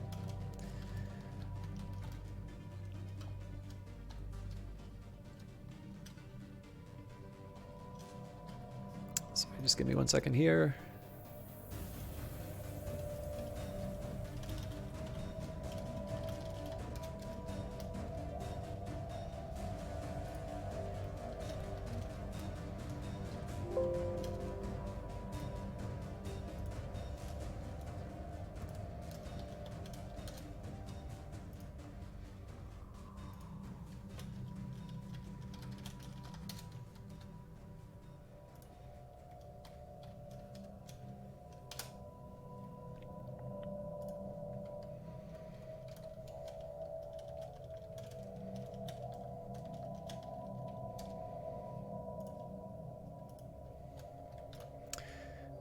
Again, just messing with my spreadsheets here.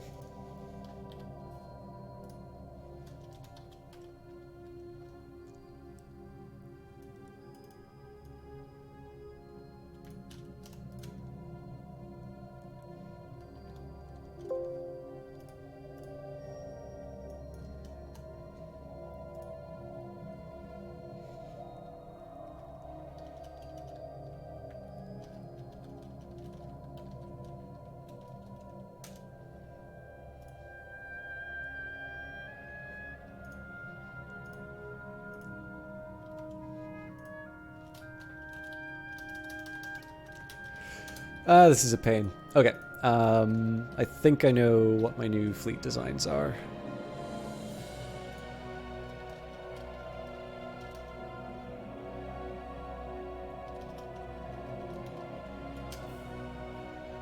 Okay, so yeah, it's just a simple matter of adding 1 cruiser to the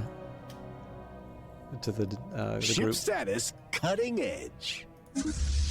Wow, we really hit this tech out of the ballpark. Well, if we survive, we can make habitat worlds. Battleship hull point seems to be... Oh, but kinetic artillery does so much more damage. Yes, kinetic artillery. Okay, again, just making sure there's nothing too scary happening.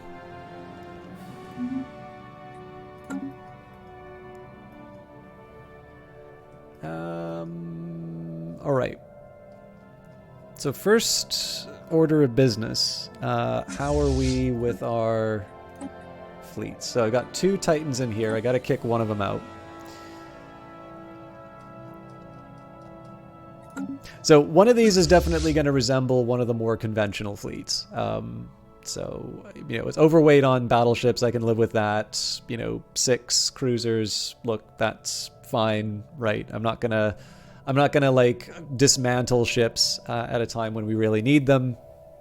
But you know, the power that is listing on here kind of speaks for itself, right? This is definitely not the fearsome kind of fleet that we used to be fielding.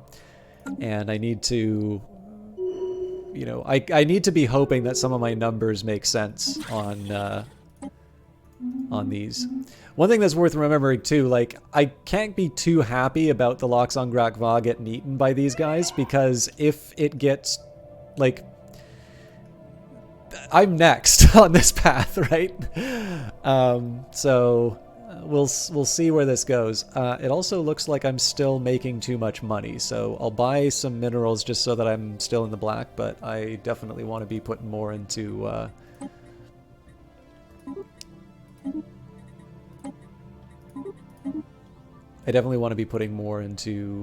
alloy. Actually, you know what? We can sort that out now.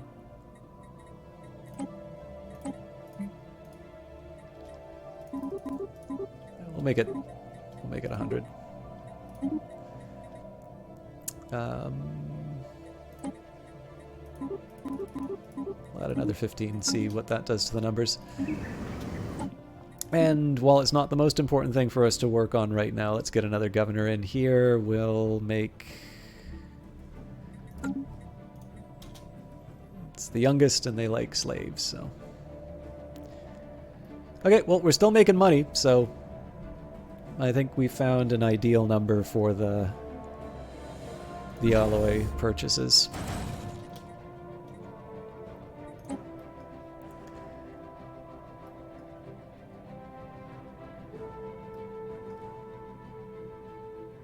So if they start moving on the capital, we pretty much, at that point the wars come to us and we have to fight with what we've got. But right now I'm gonna have to give up some of these worlds in order, just basically hoping that we're going to be able to get most of it back. But again, we are going to be seeing some shifts in terms of the resources that we're generating. We've lost our colony on Hadranus Prime. After taking up positions in orbit, the extra-dimensional invaders bombarded the surface and feasted on all life forms below. The planet's entire biosphere was consumed by the creatures, and not a single trace of anything living remains. Those monsters must be stopped. We really pushed the envelope on these ships. Okay, so there's another batch of upgrades.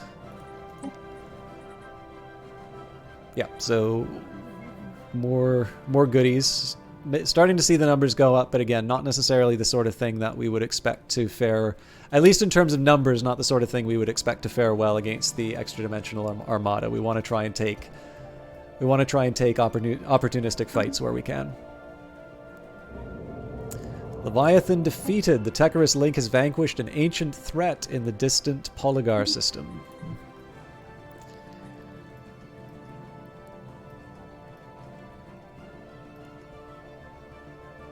Found some enemies.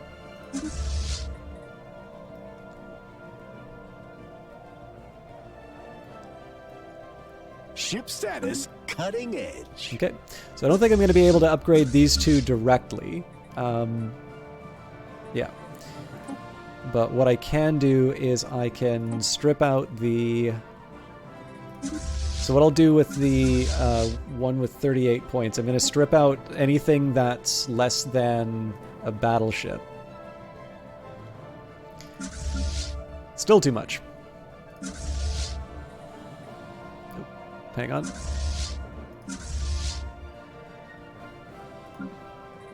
That's more like it. Okay. So we got 2 points that we can work with. Actually, what I'll do in that case, I will fill up with another destroyer just so I can make the most of the capacity. Put that at the top of the queue because it shouldn't take that long. Knock out another battleship where I can. Okay, so while I'm reluctant to do this, I am actually going to start folding in some of these Titans into the existing fleets, and that's just so they can all sort of be in a useful group. The other thing I want to do here is make sure that I have got sort of my best admirals. So in this case, like I've got 2 people on the Katala Voidstalkers. That doesn't make sense. Oh, unless they're the same. Yeah. Okay, so at this point we're waiting, and we are hoping that we are able to generate enough to defend ourselves.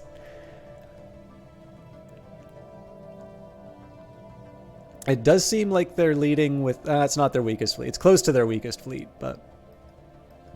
We are gonna... The good news is that if we get a good shot on these guys, we are going to be able to... get some of these back. So I don't want to be too... I don't want to be premature in my response. Particularly if I can build a whole bunch of extra Titans, you know, so much the better, right? But we are going to be waiting a little while on our construction. Found some enemies. Okay. We'll add another 10 there. We'll have to... Mining station lost.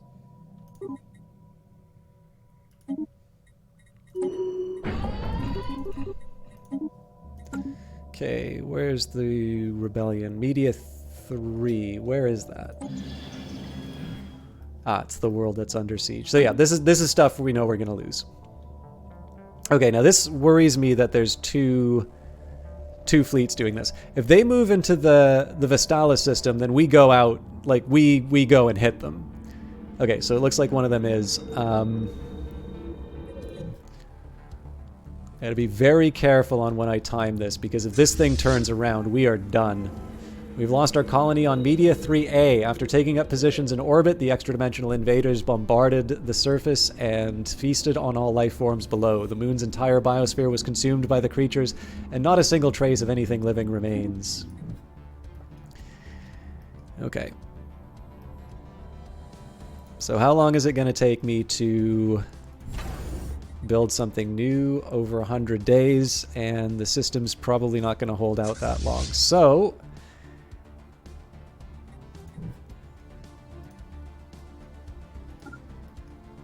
let's see how this goes. One thing that's encouraging is on paper the numbers are lining up. Ah, crap. I'm already too late.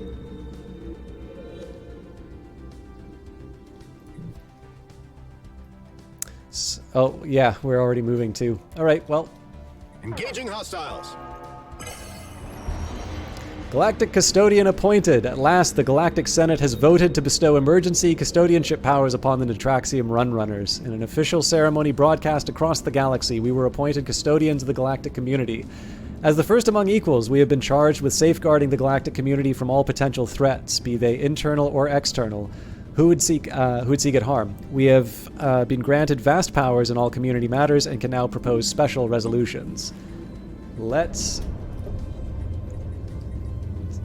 get going.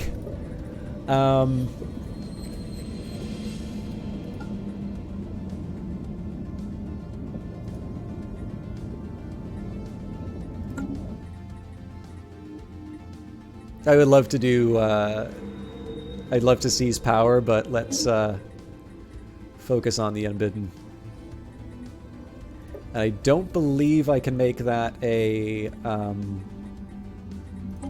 I don't believe I can make that an emergency measure because I've already done that.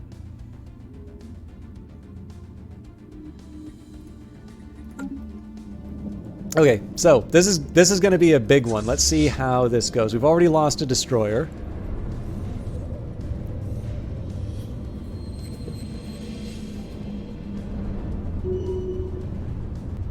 Ding, ding, ding. Those numbers are actually looking pretty good.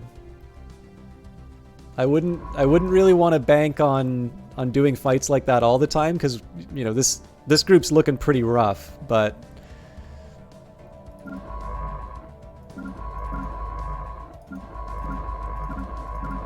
okay, I made a list of... So, I mean, one of the things that didn't work to my advantage was the fact that there was that star base that sort of instantly popped up, but... Dolok.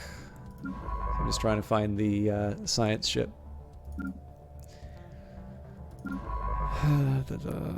Where's the Dolok habitat? Oh my god, we've got so much unemployment too.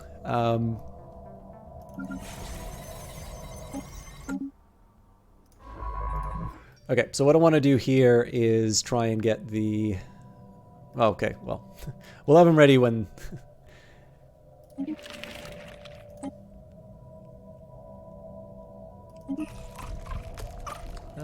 Yep.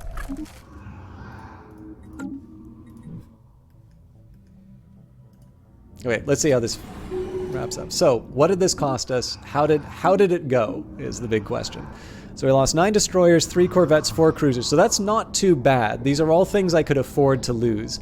We destroyed a lot of their ships. That's actually really good. So, you know, very good effectiveness. No surprises there. I may be a little surprised by the... No, the Gauss cannon. That's because that's working as intended. So no worries there. Yeah, so, I mean, I guess the big question here is I don't really know what evaluations I can make in terms of distance. But overall, I think I'm going to just accept that this is something approximating a win, and we should proceed... Basically, we should proceed with this strategy as far as we can. How the hell did they get here?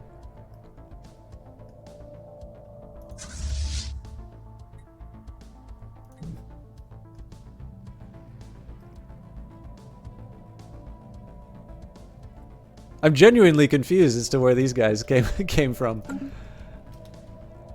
Okay. Sorry, I had somebody on Dolok that I wanted to... I also need to deal with the unemployment, so let's get research done. I have some construction ships that are currently not doing anything, so let's go reclaim some of our territory.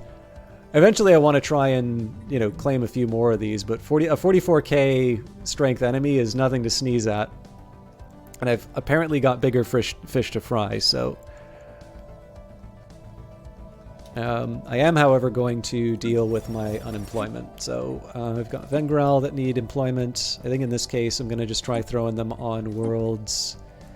Basically, the worlds with unemployment, I'm just going to throw them all on Calsoch until I start getting... Until the game starts yelling at me, basically. Now this might be a little bit different.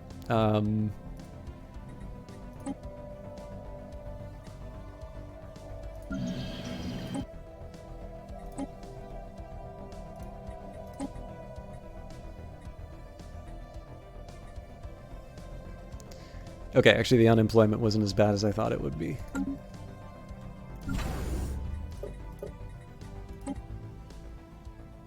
We're building a lot of defense platforms here. I think I'm going to continue with that pattern. But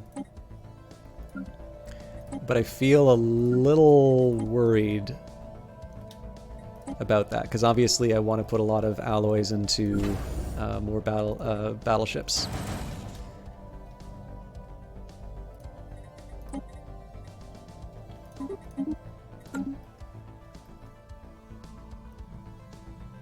So yeah, this is making me a little nervous, but I just don't see a situation in which I can defend that. Maybe if the health goes, or like if I get the health on these units back up.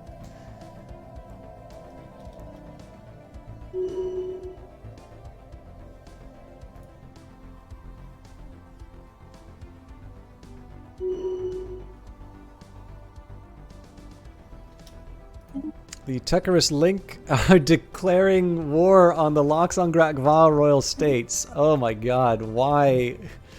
Like, I would have done that, but at least I had the decency to, like, wait. Okay, this is actually really concerning, right? Because all of the fleets that were originally focusing on the Loxongrak-Va are now focusing on me, so that's 3 fleets that are coming on top of the ones that are already in my territory.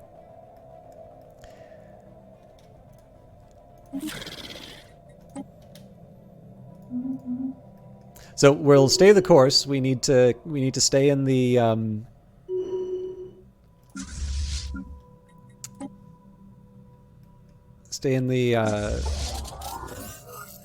the end of the Zakplot Confederacy. The Star Nation, formerly known as the United Zakplot Confederacy, has been destroyed by its enemies. How this will affect the political climate in the galaxy remains to be seen. Okay, we're healed up. I guess the question is, do I want to try and defend Thrish or Takvan? And how long until I get my next batch of battleships? We've got 9 days for one, so we'll start with that. Hostiles. Okay. Let's go to the Orval system. Again, I feel like this is a bit premature, but what am I going to do, right? We analyzed some debris.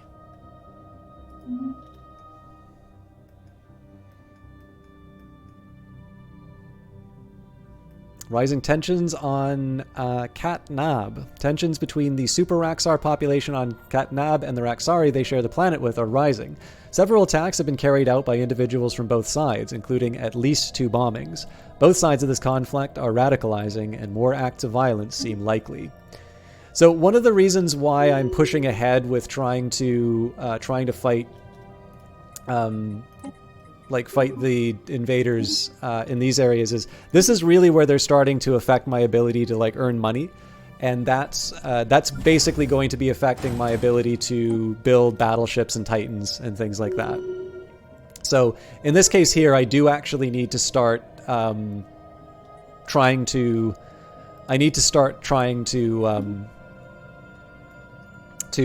push them back.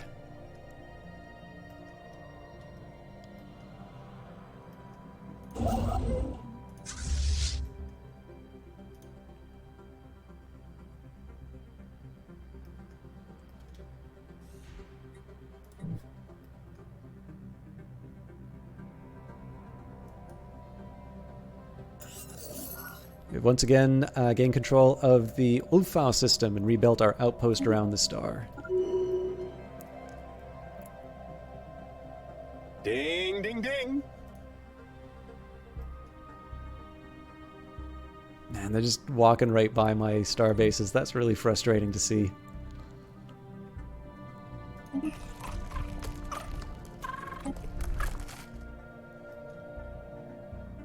Raxari massacred on Knat Tab. A strike force belonging to the Super Raxar Front, a radical group on Knat Tab, has recently launched an attack on a large Raxar settlement. The few defenders were quickly wiped out, after which the Super Raxari swept through the settlement and massacred the population in their homes. A spray-painted message on the rubble states, Super Raxari are the future. This is really, really tough, and I don't want to ignore this, but we are currently fighting for the existence of the galaxy.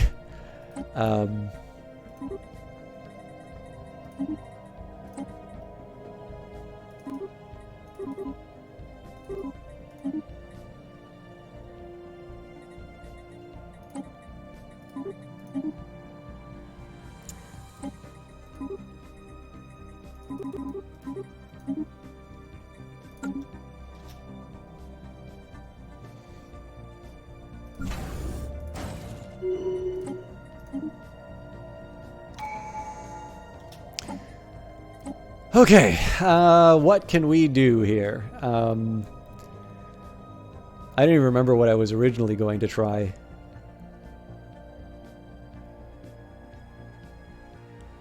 Adaptability is actually kind of tempting. Subterfuge is probably what I normally would have done.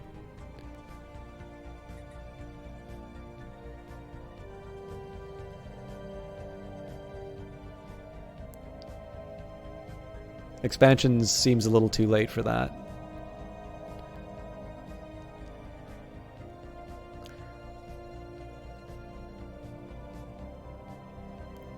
Yeah, let's do adaptability. So to adapt is to survive and surpass. So housing usage has gone down. We'll eventually get some food bonuses, but that's assuming that we survive to that point. Okay, so unfortunately looks like these two fleets are linking up, which is concerning. Evading hostiles. We lost a science ship.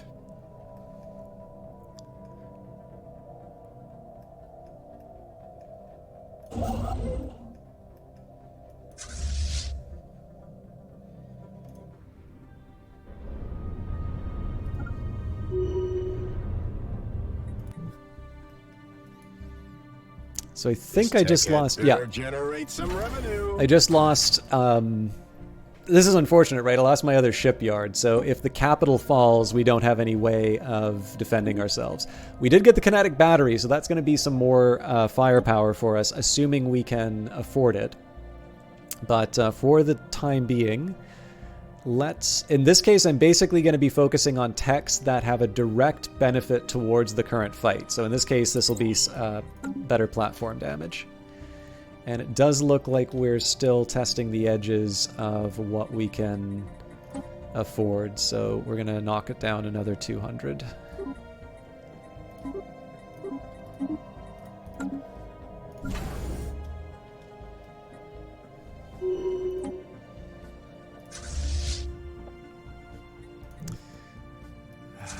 I hate that I'm doing this, but we gotta catch up.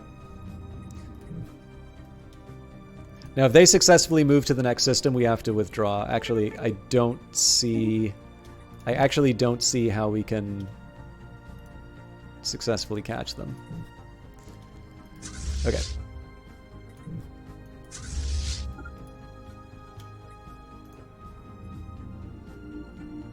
Oh, it looks like they're switching positions, actually.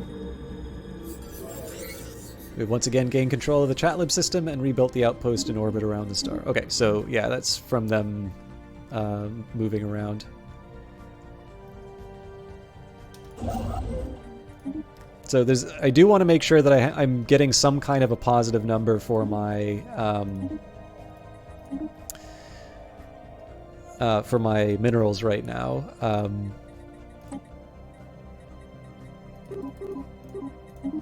Just because I am going to need to rebuild a lot of this stuff.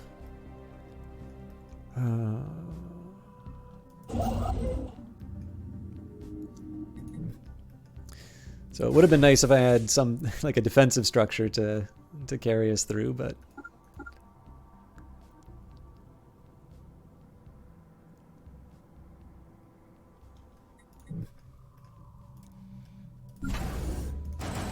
So right now, I think getting more ships is the higher priority. If I don't upgrade, that's a shame, but I'll live with that. I also want to start rebuilding the outpost if I can. I am a little curious, just taking a look at the victory conditions. So Tecarus gets 10 for killing crisis ships, 970 from the Nar Consciousness, 1440 from us. So yeah, we are definitely the unbidden killers, but we may have found our edge a little too late. Oh, that's a shame. So it looks like they're doubling up the fleets in that region. Okay. I'm very nervous about doing this, but I'm here, and I need to be able to reopen these lines again. So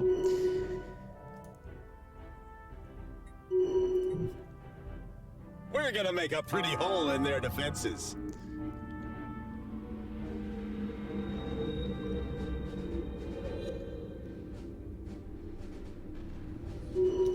okay, so this thing's definitely fall pretty fast. We lost a cruiser out of that. And that's going to be a job for...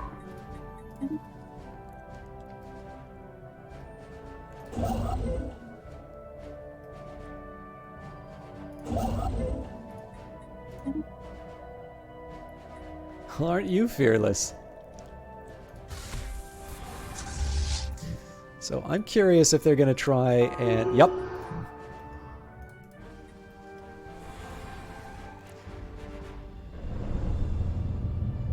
So we really seem to be running in pretty close, Incoming given... Let it go to voicemail. I mean, so, Found some enemies. I'll be honest with you, like, given the fact that we told them to, like, keep their distance, they seem to be really interested in running in and fighting the invaders. We once again gained control of the Chatlib system and rebuilt our outpost in orbit around the star. Okay. They still want me to join their alliance. I'm gonna decline.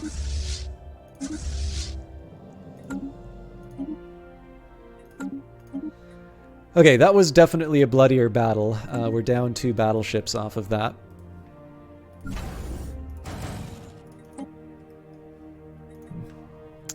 We can't... What can't we afford?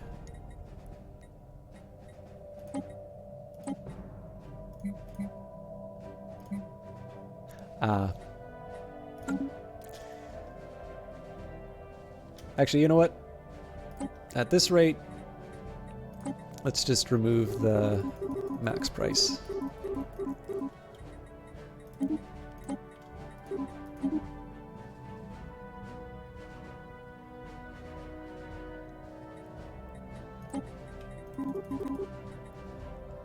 You know what? That's gonna change. Yeah, we'll stick with this.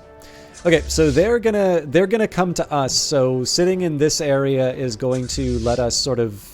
We can't repair the hull, but we can at least recharge the shields, and it'll give us some distance from. Oh nope, they're going after the colony again. So we unfortunately are forced to pursue.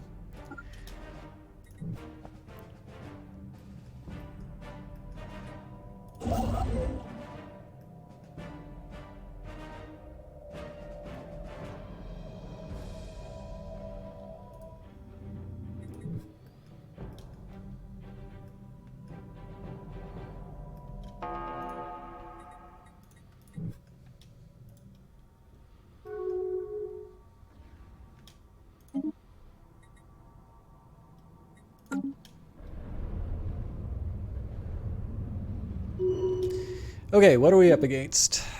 Cruisers, corvettes, and destroyers. Again, I'm not happy to lose ships, but if I have to lose ships, losing those ships is best. So I've earned a little bit of a break now. I do want to recover my lost colonies, and that's going to be... Basically, that's all my construction ships are going to be running around dealing with that. I might even be able to sneak something from the... from my rivals. Eventually, I'm also going to want to reclaim these, but that is a much harder job, and I definitely don't want to stretch myself too thin. Okay, so we're going to add 1 volatile mote. And then for our...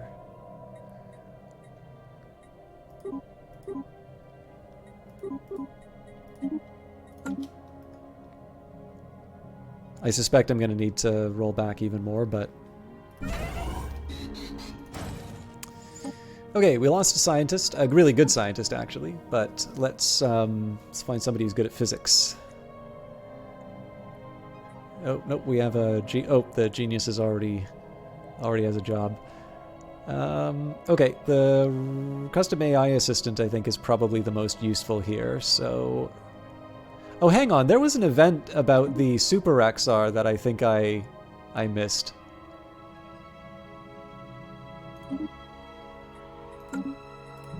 Sorry, it just occurred to me that I didn't think I closed the window, but obviously I did. Okay. Again, too many jobs. Or, well, not enough jobs in this particular case, but... Kalsoch has unemployment. I was not expecting that.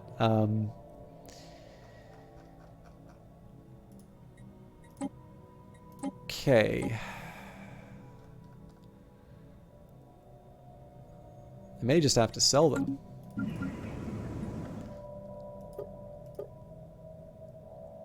Well, if we're running out of regular workers, that means it's time to replace this building. It's a forge world. Do I already have a forge? Yes. What else are they doing here? I think we can probably do some more admin. In theory, actually doing things like the exotic gas refineries would probably make a little more sense, but Unity's helpful. Okay, so what's the deal here?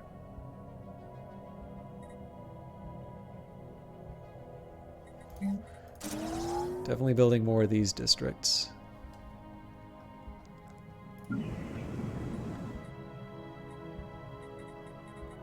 Right now what I want to do is just make sure that on the worlds where we have unemployment, we're not aggravating the problem by like building more robot workers and such.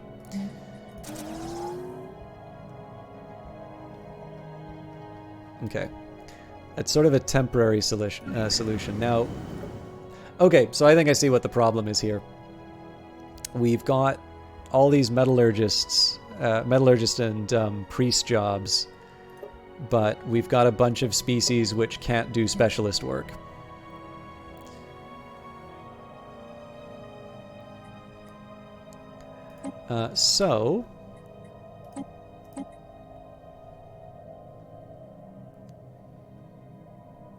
Oh, actually, sorry, I'm not doing this sensibly.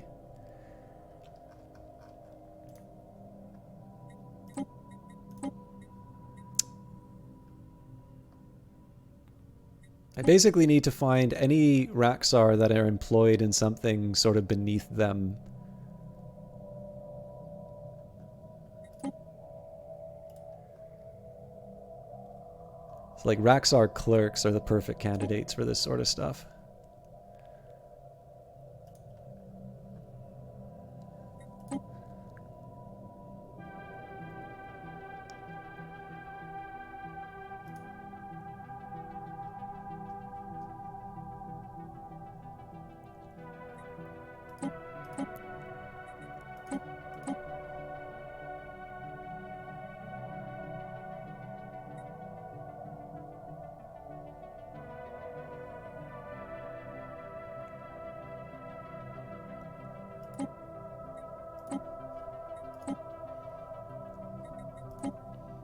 Okay.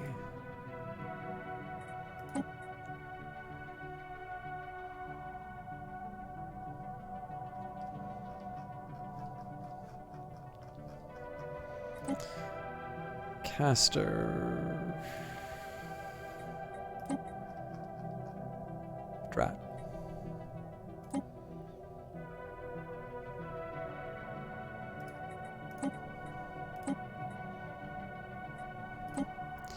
Okay, still gonna do the same trick, but I'm actually gonna just direct all the unemployment onto one world. This is terrible for finances, but all right. So same story here. I'm just gonna go from the very top.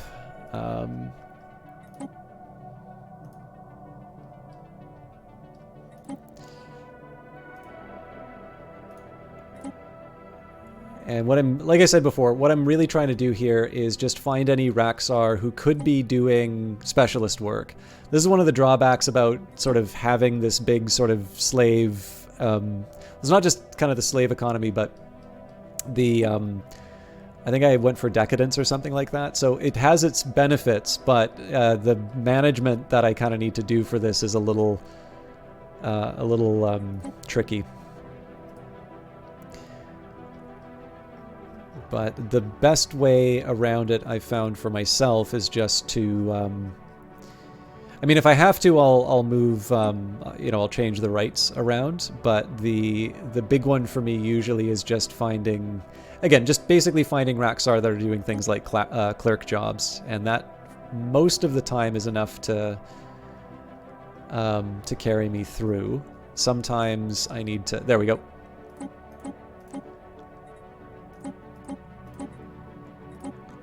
Sometimes I need to look further afield, but...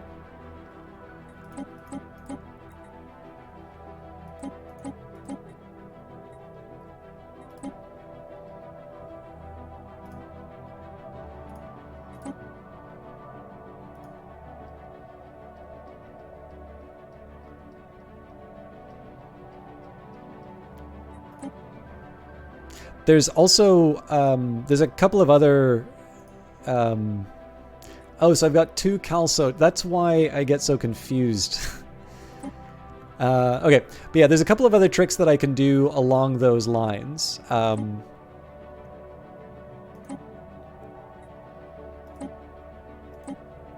But usually the Raxar clerks are sufficient.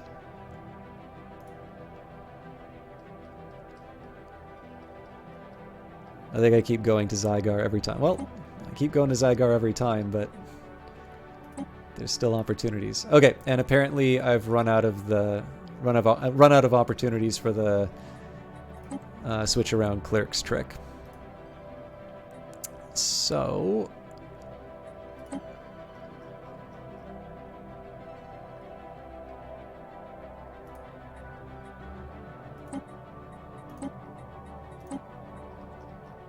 well, turning that down into just 1 unemployed is already a bit of an achievement. I'm willing to guess that any of the remaining worlds are not gonna take them. But I'm going to try. Because it's way too complicated to do it any other way. Alright. I'm just going to have to keep them around. I'll figure out what to do with them later.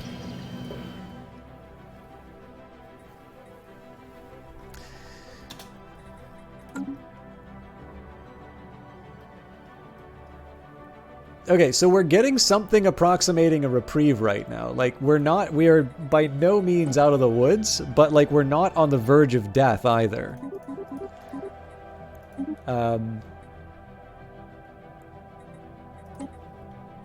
So I do want to mess around a little bit with my my quantities just to make sure that I'm not leaving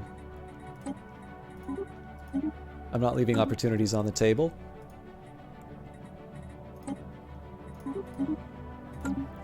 There is something a little weird about the fact that I'm just keeping these edicts running constantly, but like honestly at this point it's just easier for me to not have to think too much about this. And thank you very much for the follow there, Noxkim. I realize I'm very much in my own head right now, so my commentary is very fragmented. Hey, Kilgore, how you doing? Oh, thank you. So I think it's Nox Kayam. It's the one thing I've got going for me. For those of you, by the way, so we've got a very important VIP in the chat right now. You will notice that Kilgore Trout has got the coveted purple check mark, but that's actually not the reason you should check them out. Kilgore Trout, in addition to having a fine taste in literature, and special credit to those of you who know what the reference is, but Kilgore Trout is a very gifted retro, well, not just exclusively retro streamer, but somebody who I met through the GOG stream team. He's a member of the GOG stream team. And he definitely has something of an edge and a style where he will be playing a lot of classic games that are ones that sort of he sold when he was working in a computer shop back when they first came out. So, for instance, he's doing the Elder Scrolls Arena, but one of the kind of hooks for his stream is that he will very often stream games like that on original hardware. So in that case, I think in the case of Arena, he's playing it on some Pentium. I remember I saw the loading screen because like the game crashed. It was like Pentium MMX or something along those lines. But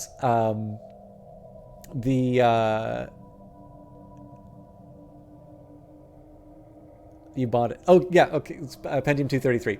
But in any case, it's a neat hook. He also does sort of during his break period. So where I do rants, Kilgore Trout does box and movie hype. So he's got a very enviable collection of DVDs and Blu-rays, a lot of really good films, and maybe some films that perhaps would be testing the limits of the definition of good, but are memorable or otherwise important to him.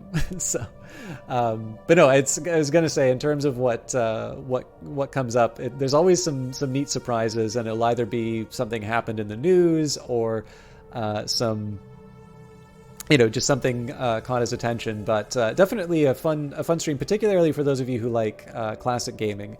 But he, again, every once in a while, he'll do some newer games as well. He did Cyberpunk on the GOG channel. I think he's doing The Witcher now. I believe you're doing like a first-person Witcher playthrough, or will be soon.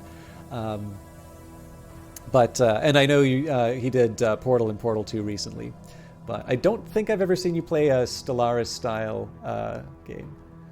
Well, I mean, I only say that because my DVD collection is quite a bit smaller because I had to leave a lot of them back in Vancouver for reasons that are not important right now. But like everybody's got a few things in their library which they enjoy, but other people like to sort of thumb their nose at. So I say that as someone who absolutely has has movies like that in his library. You're only on year 2300 and your military is nowhere near strong. Well, for what it's worth, my military, this is my military after getting completely clobbered by the what do you call the Unbidden. So I don't know if you've got to the end game, Nuxheim, but where the extra dimensional invaders basically landed right on top of my big fleet, and we were not ready or equipped for them. So we are just desperately trying to hold on to what we own. And I've never seen Death to Smoochie, Kilgore. I think I had Mystery Men at one point. Does that count as something? Boom. Something I should be ashamed of? Something.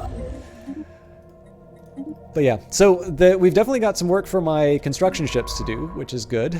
I'm a little worried at the fact that my science ships don't seem to be properly occupied. I feel like they should be assisting research at this point.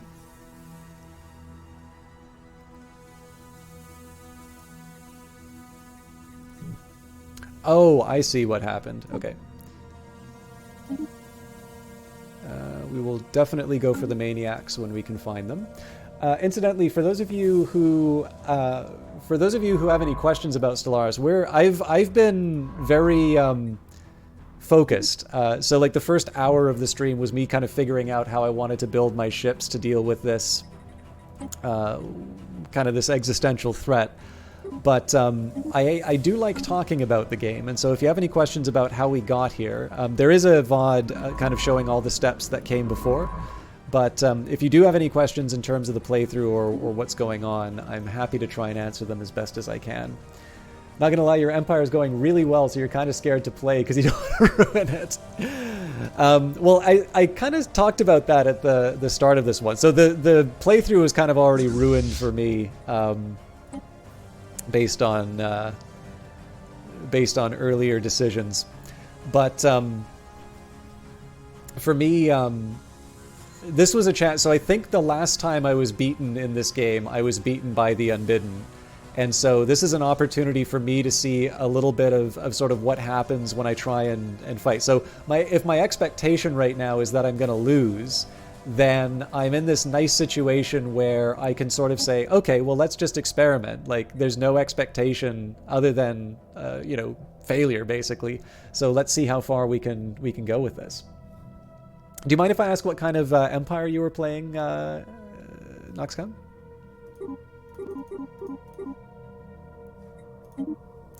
Increased fertility. The Super Raxari, on Katanab have made more alterations to their DNA. Not only has their fertility been dramatically increased, but their children now reach adulthood much faster than normal Raxari. Super Raxar population numbers may soon be increasing at an exponential rate. You don't play many games like this, but only because they require a certain dedication to learn. You enjoy watching streams like this for sure. Oh, you're playing. Oh, so you're. It was one of the species that they give you in the base of the game. You made your own cute fungus species, but they got bullied and the Empire was collapsing. Actually, for those of you who are interested, this is not one of the better stories that I've written, but every time I do a species in Stellaris, I do kind of come up with a backstory for them. So in the case of the Raxar, the idea here was that this was... So the Natraxian Rum Runners... the idea here was that this was a criminal enterprise, one that had sort of started as a smuggling operation that was so effective at what it did that it basically innovated spaceflight.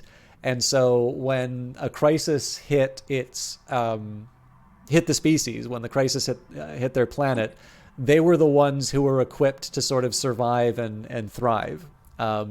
So there's a bio. So the traits for the species now, there's been some modifications, but the original traits were they were void dwellers, so they lived in sort of space, in outer space.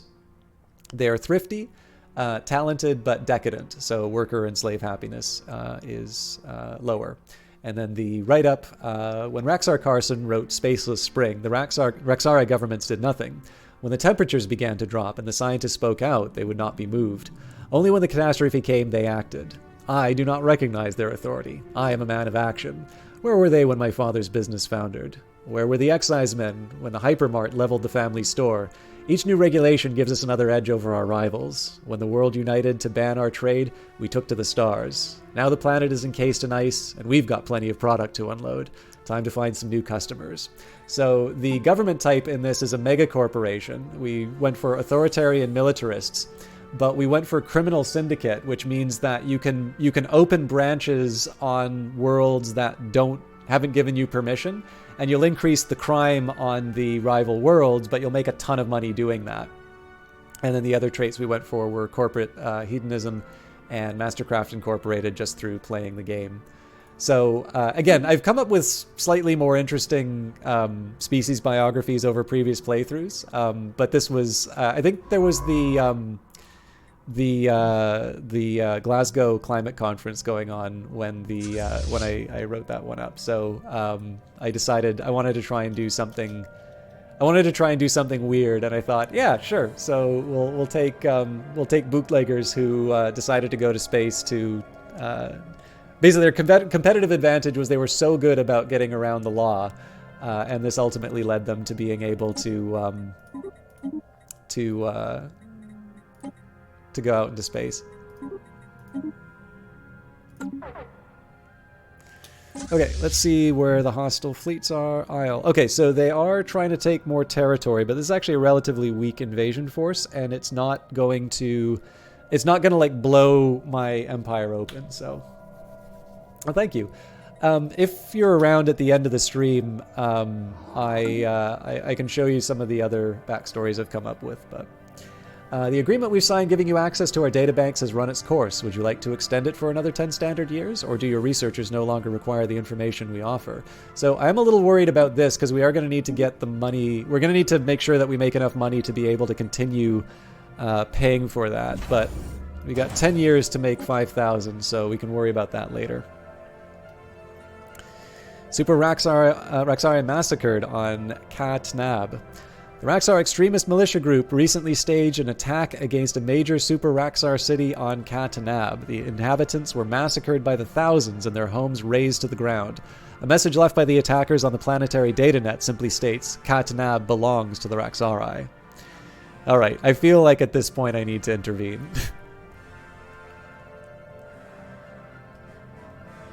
Assuming we can find the bloody planet. Worrying. Man, these people almost died to the extra-dimensional invaders, and you're bothering me with this nonsense?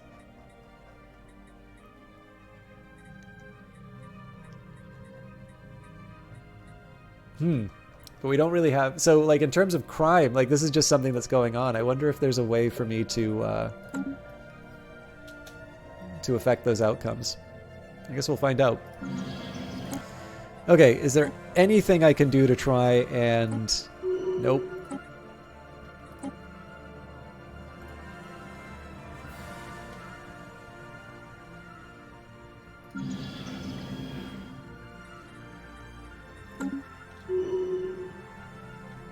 Okay, extra-dimensional armada. We knew about that.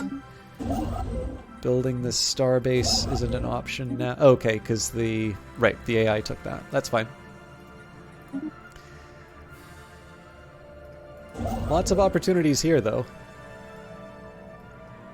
Found some enemies. You recently did a devastating invasion on a faction who hated you to the northwest of your empire and took 23 systems from them, and you orbitably bombarded a planet without realizing the permanent effect that it would have on crime. Well, I don't know about permanent, but like there's definitely some traits that you can wind up giving the planet that take a lot of effort to try and break down. One funny thing that happened here is we actually tried to knock these guys, their military down so that they were pathetic, so that we could... Basically sort of force vassalize them, and that worked so well that by the time that the Unbidden showed up, they had absolutely no navy to defend them, and so that's one of the reasons why I'm trying to earn back all of this territory that we lost here, was that something that could have been defending sort of my flank was actually I was kind of reduced simply because they you know, the extra-dimensional invaders showed up at the worst possible time. I'm just curious about Crisis Ship kill. Looks like we're still killing it on the numbers, so. Am I voting in this? Yes. Actually, you know what? I need the money, so let's sell some of my surplus population.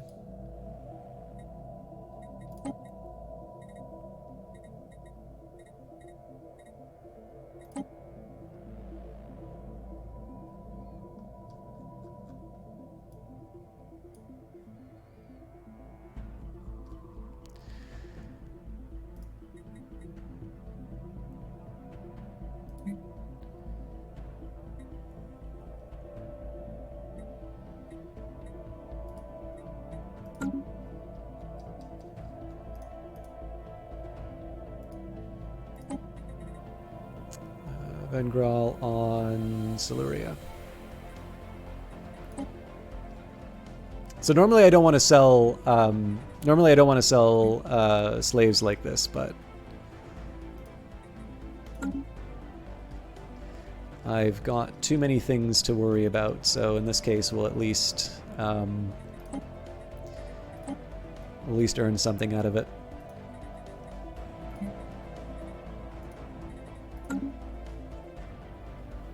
Okay, we can always buy them back later, I suppose. After that, you invaded a nation bordering yours to the west and took like 4 planets from them. You kind of regret it because their planets are literally awful. They had no idea what they were doing. Everybody was unemployed, and one of their star bases had only shipyards. All of the slots were just shipyards.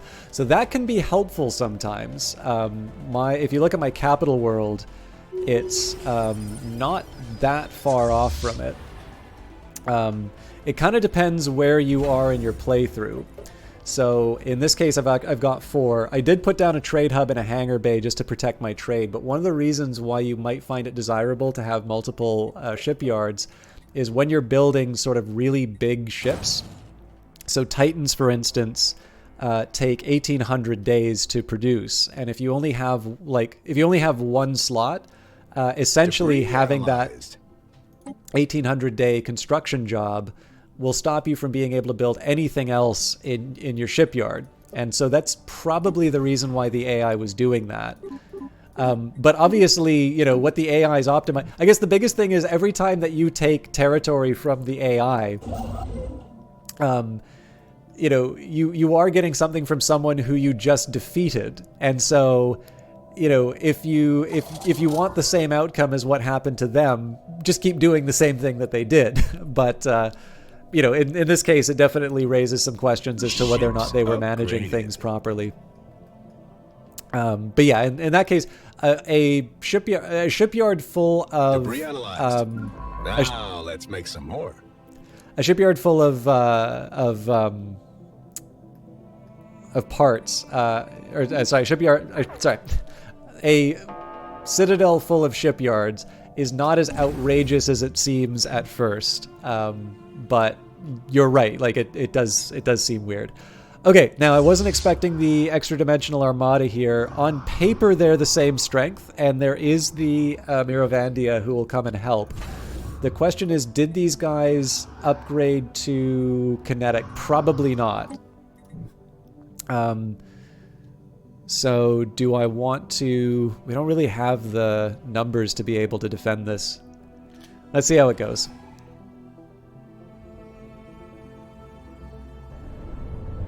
Boom. We built something. Okay, well, they abandoned us.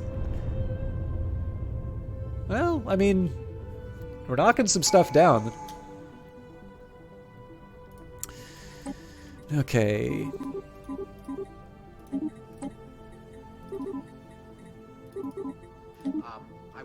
Watties 25, thank you very much for the follow. No idea that having shipyards in one base is beneficial. Yeah, so it's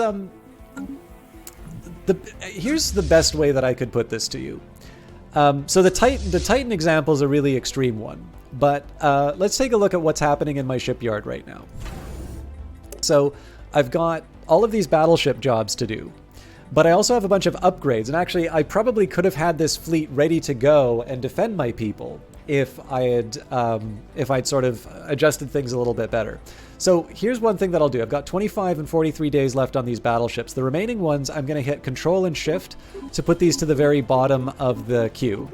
And you can see I'm building a lot of battleships, so there's a lot that's going on. So here's what's happening now that I have multiple shipyards. I've got 2 which are finishing off the 2 battleships, but also for these 33-day cycles, the remaining upgrades are being finished. It looks like I got a few more battleships to deal with here, so we'll put... Actually, you know what? This works perfectly, because in 43 days, all 4 of these are going to be finished. So we'll have a couple of upgrades. We'll have a couple battleships. We'll put 2 down here. I would never want to belong to any club that would have someone like me. And Jakku, thank you very much for the follow. But yeah, so basically what's happening here is that I'm basically keeping production running, right? One thing I could try and do and mess around with is, like, we've got sort of a partially assembled battleship. I can mess around with the positioning and all of that, but I'm too lazy to do that. I'll just trust that this all resolves itself. But basically, I'm adding new ships while I also have a couple of shipyards which are handling the upgrading of my existing units. Now, if we consider the alternative, let's say I was building one of these battleships and then I tried to do those upgrades, well, now I'm waiting 320 days before I can upgrade my first ship.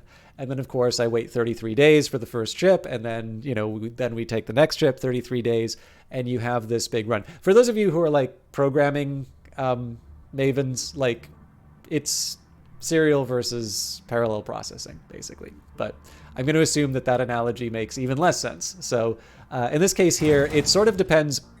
The best thing that I can say is that multiple shipyards are helpful for you if you find that you're building a lot of ships that you need to use fairly quickly, and you're finding yourself in a situation where you're getting blocked, either in terms of doing upgrades or doing or like just getting them out the door. And if you decide to only go for one shipyard, then what you kind of want to do is you just want to order your construction in such a way that you don't create these big blocks. So if you've just gotten, your clock cleaned in the middle of a battle, so I should be looking at the result of this one. It looks like we're doing a pretty respectable job here, all told. I have a feeling this thing's going to fall any... Oh, nope. Haha, the day is ours. I'm going to knock down the alloys a little bit, though. I was not expecting that one. So we lost 9 defense platforms and an ion cannon, but we smoked them. We took out the extra dimensional armada just off of that. That's really cool. Okay, so let's take advantage of the opportunity. I do want to get those defensive platforms built again, but obviously the battleships are more important right now.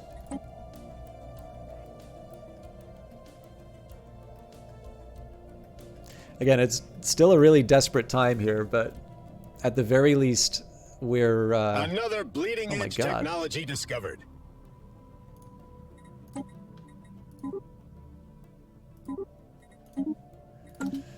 At least at this point, we're no longer just staring down the immediate end of my species. The Unbidden are focusing on other groups. The biggest thing right now is I'm just trying to get my naval capacity back up.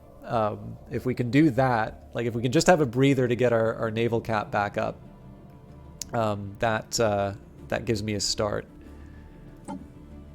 Okay, I had a world that wasn't a Gaia world. Let me just make sure that we're all Gaia worlds.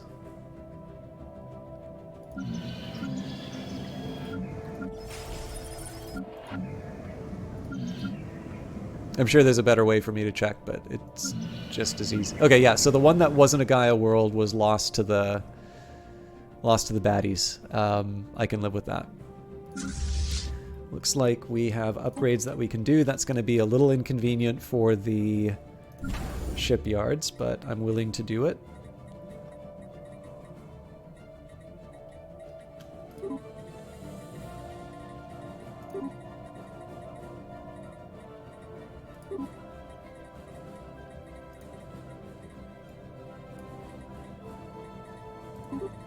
Ugh. There's no good way of handling this.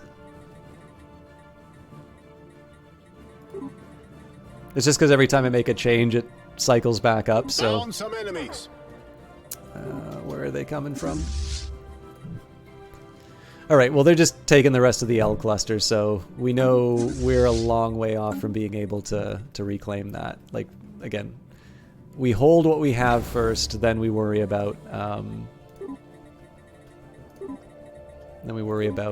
reclaiming it. Sorry to pause while I'm resolving this, but because I was in a situation where I might have lost a really important base because I was sitting building battleships instead of upgrading my ships, I kind of want to get this out of the way.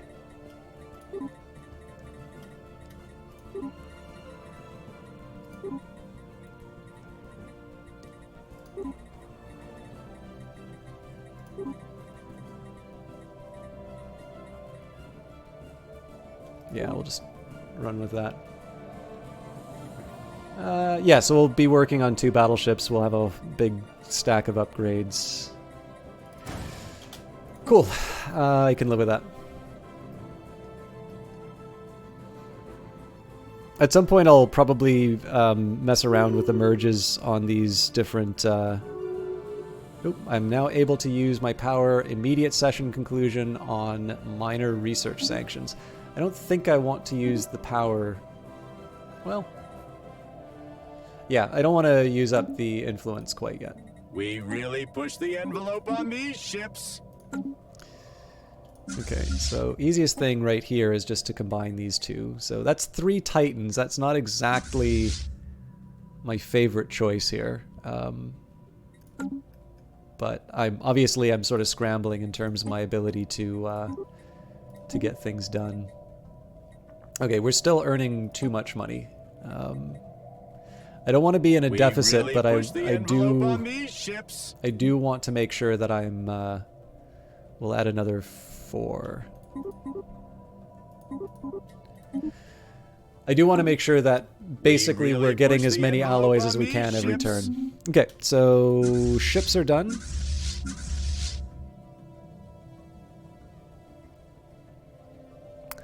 Yeah, I gotta work out a better division, I think. Oh, we've got 5 of 4 Titans, so with the bases that we've lost, we actually can't support more Titans. We can't support the number of Titans we have, but I don't think the game penalizes us for that.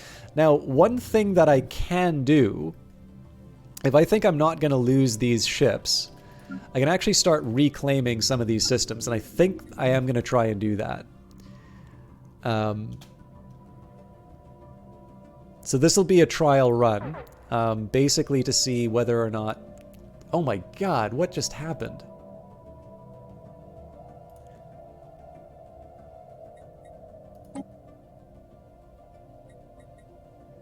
Oh, I did hundreds instead of tens.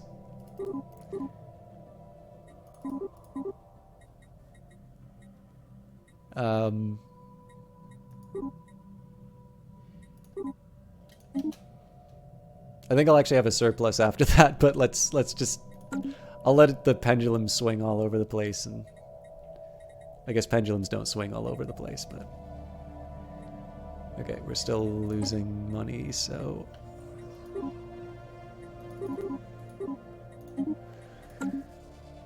but we've got a lot of alloys, so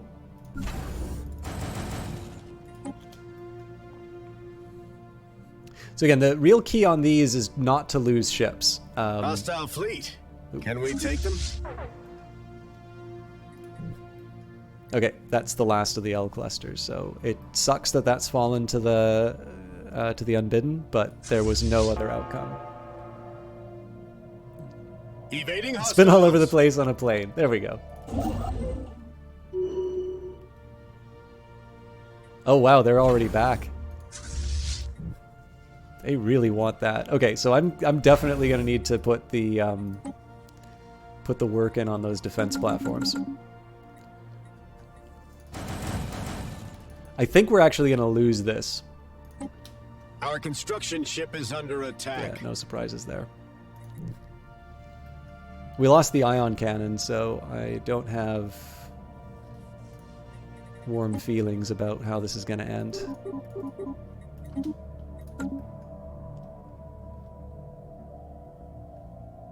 Imagine the profit margins on this tech. Okay, shield bonus. So the basic mechanics of ship shields are complex, but they can be adjusted and improved in a multitude of ways. So energy credits and shield hit points are what I want to focus on. So when I automated the research, they were putting a lot into energy weapons. We already know that these guys are very, very good against energy weapons. So we need to focus on either things that will give us the tools that we need to fight the war, or we need to improve the tools themselves. Okay, so big question. We did not lose any ships on that. We can start taking back some territory. Let's see if we can also save Subra. I think it's too late. I think we've lost this this defensive station, but we can at least oh,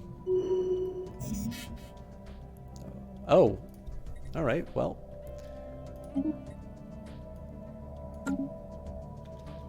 it's an unexpected windfall. So gradually we'll kind of take Hodratus, we'll take Isle. Chorus is going to be a challenge because it's 170, so we'll wait till we have a stronger fleet for that. But basically, I want to start slowly claiming some of the systems back. I believe this is a special type of building. Nope, apparently it's just a station. But one way or another, it's very strong, so.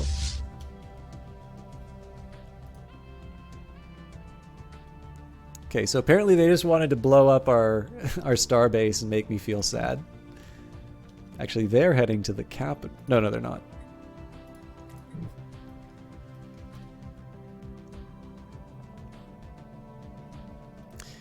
But yeah, I guess that does confirm that they can ignore the FTL inhibitor. Good lord, why are we still losing money? Ships upgraded.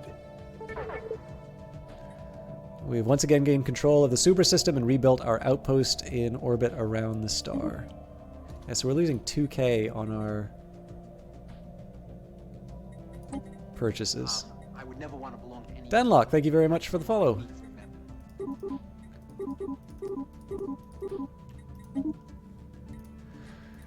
Okay.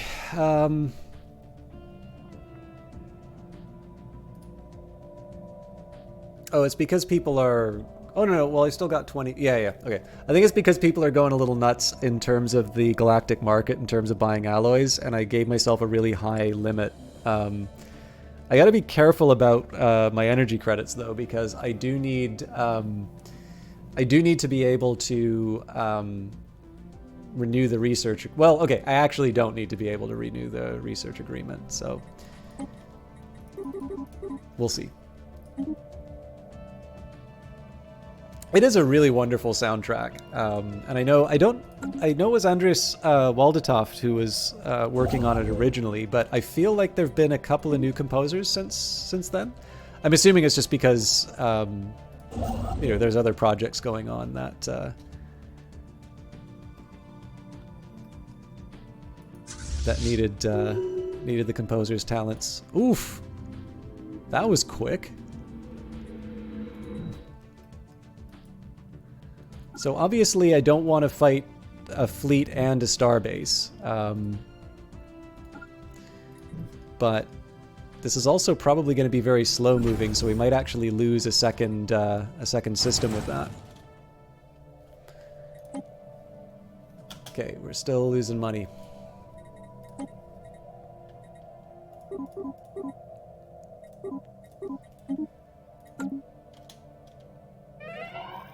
Oh, not anymore. Now we're making too much. Well, you know what? Let's actually replenish our reserves a bit. Okay, so we need to replace a scientist. In this case, we do have somebody who's already good at social research.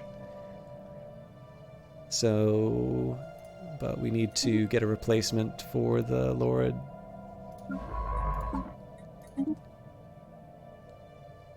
Okay.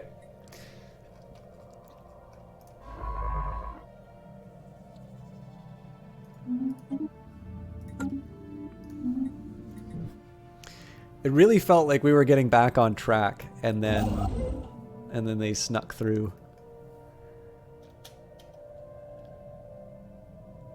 So financially, I'm a mess. So I definitely need to work on that. We'll see what the military brings. I'm also going to take a second here and just add the battleships that I've built to the fleet. So there's some ships we can upgrade, but again, we want to focus on... Oh, come on!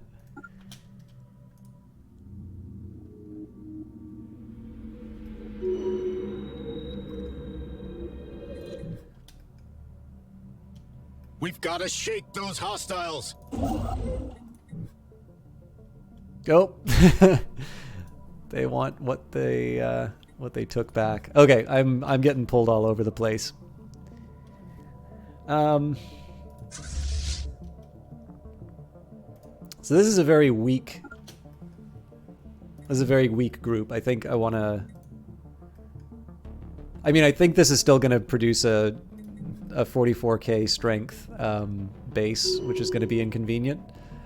Governor Vamax has gained a well-earned reputation as a crime fighter. She has publicly vowed to root out corruption and injustice wherever it might be found. So reduction to crime, acquired. But again, we have other priorities. All right, well, they're already moving to Subra, so I hate changing my priorities like this, but...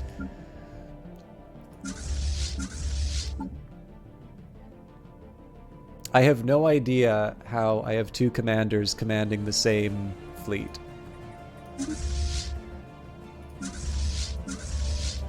But in this case, we're going to protect Subra just because, like, it's closer. So, okay, social research. I don't know what tech we just got. Monthly Unity sounds helpful. I don't need the extra starbase capacity because we're actually already below our cap. So yeah, monthly Unity because that will give me access to new commanders. Can't build mining stations in Subra because there's enemies in there. That's fine. But yeah, let's go punch the extra-dimensional invaders. We'll probably have to give up Jinkath, but that's life.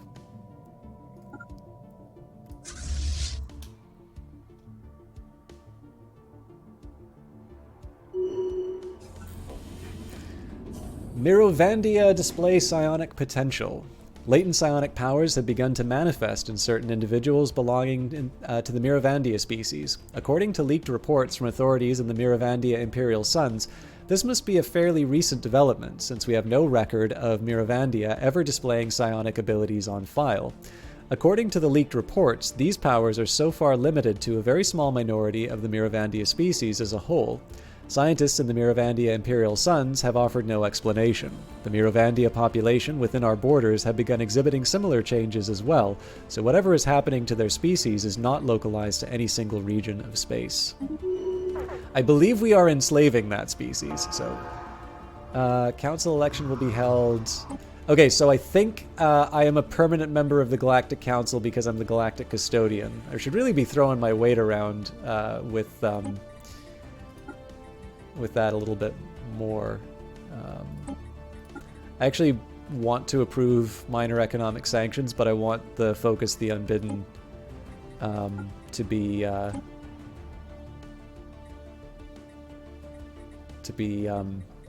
the next thing on the next thing we're voting on. All right. Good. Good. And looks like they ran instead of fought.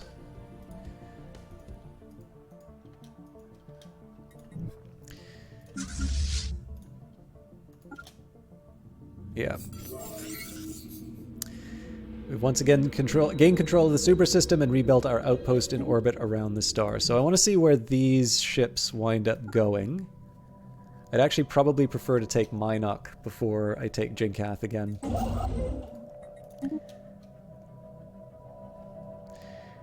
And back to my favorite activity, building more battleships.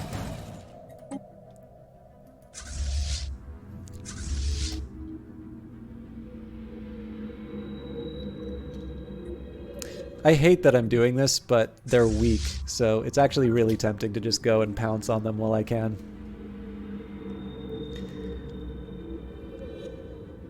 Ironic governor, considering my empire originated from massive crime. Yeah, I'm never quite sure exactly how crime is supposed to work in a criminal enterprise. Like, I'm assuming it's disobedience from the boss, but it is a little weird that they... Because, like, if you play a hive mind, they rename so many of the different... sort of abilities. Are they going to get away? I'm sad if they are. Oh, maybe... No! Alright, well... We'll punch the base instead. Oh, they'd feel a lot more comfortable if my allies showed up.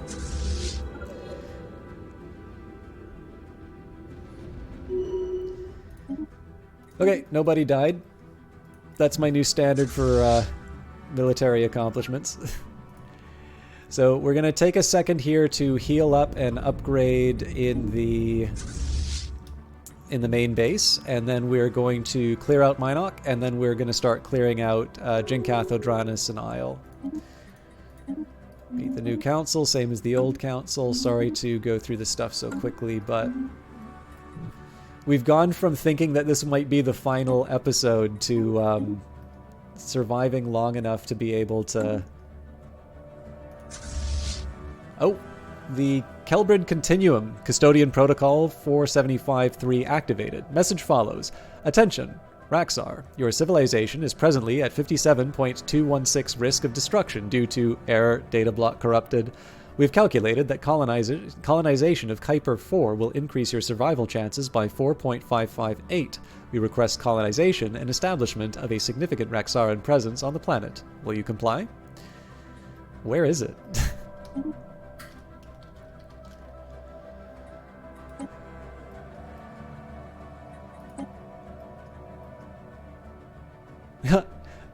Ah, yes. The, well, sure. Very well, we will colonize Kuiper. Log updated. Actually, one thing that is good about that is we can use the new Bale seed.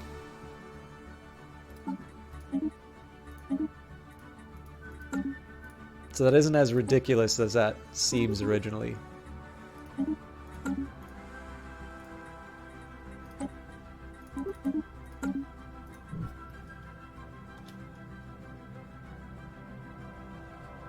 So I'm assuming they're gonna float back. Nope.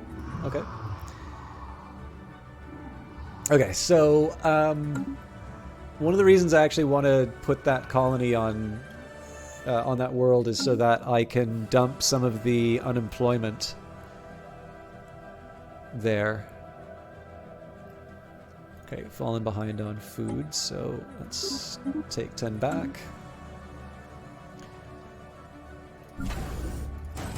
Just keep cranking out the battleships as much as you can. So we're at just about half capacity. All right, and we're at our influence cap. So now I start throwing my weight around. Emergency measure to declare the unbidden our focus.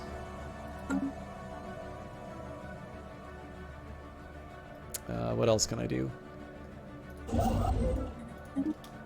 Found some enemies. Honestly, at this point, I think we're just going to lose the influence. I don't think I have anything else that I can do. Well, actually, no. Sorry, I can propose more resolutions. So there's strong support to remove the custodianship term limit, so that's going on the list. Okay, we already have a pending resolution, so.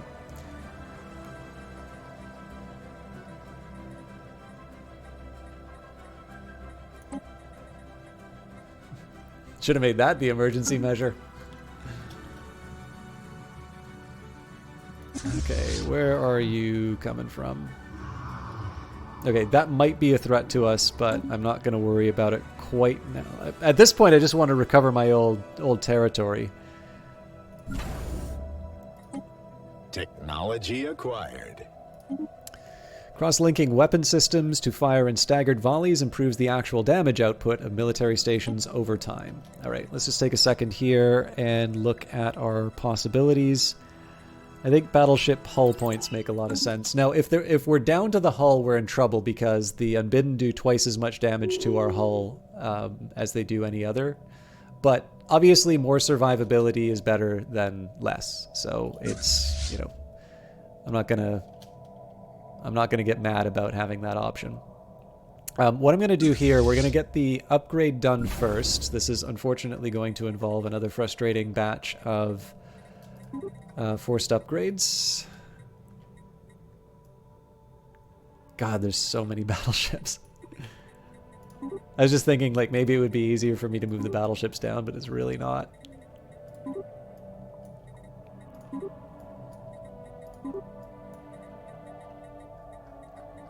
I really wish there was a way you could sort of just batch move the upgrade. Oh, is it really that few?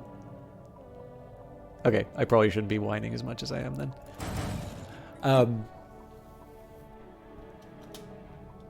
But yeah, I'm gonna wait for these upgrades to finish, and then we'll head out to clear out the bad guys.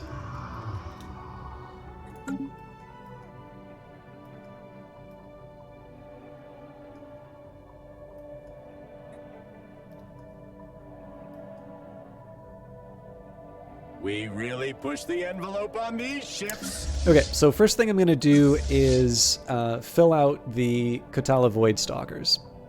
So we've got 35... Is that... No, sorry, 25 points for upgrades. So 8, 16, 24 is as good as I can get.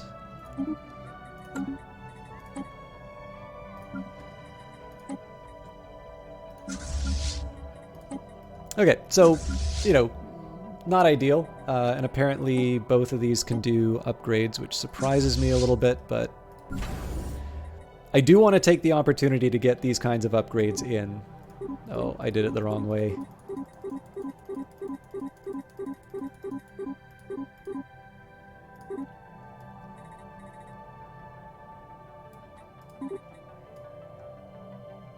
I am actually going to make sure that this has got the right order now, because I'm at a point where I can build a new fleet.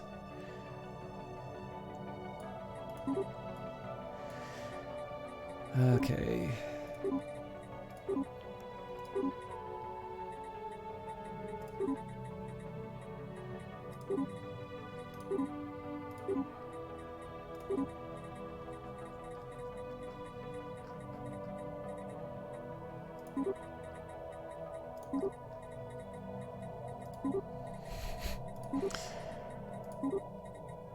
You know, maybe just adding a click and drag option might make this a little less tedious.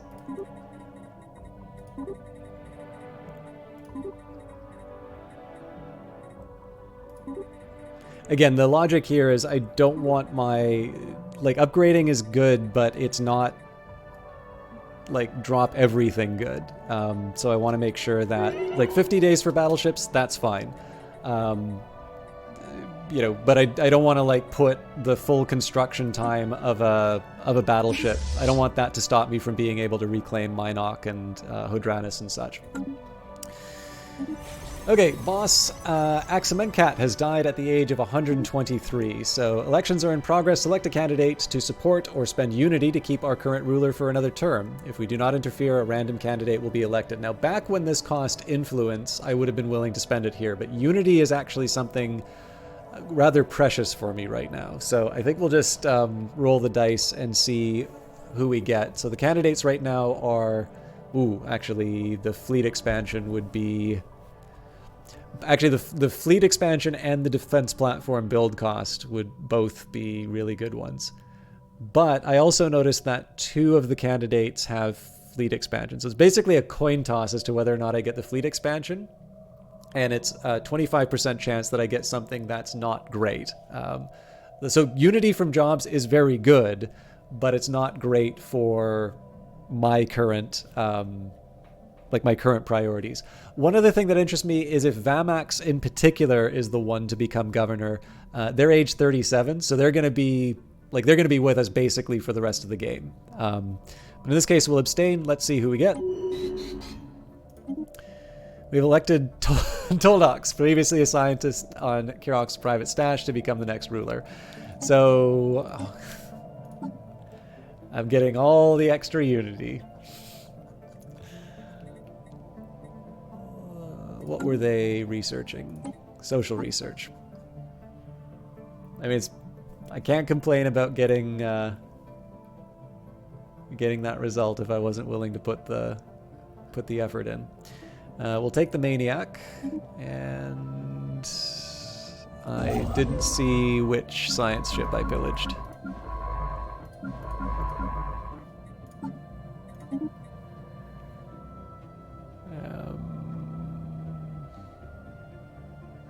I think I'll get the one who's an expert in propulsion.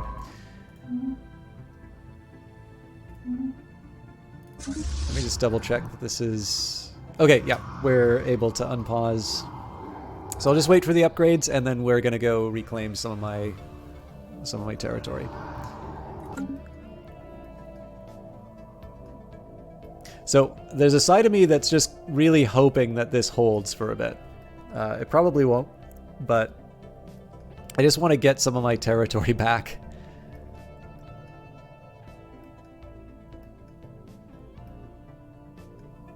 It is kind of interesting to see so much of the galaxy over here that hasn't been affected by the Unbidden.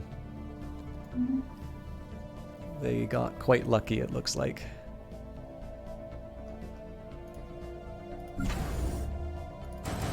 We're also starting to replenish our energy credits, so...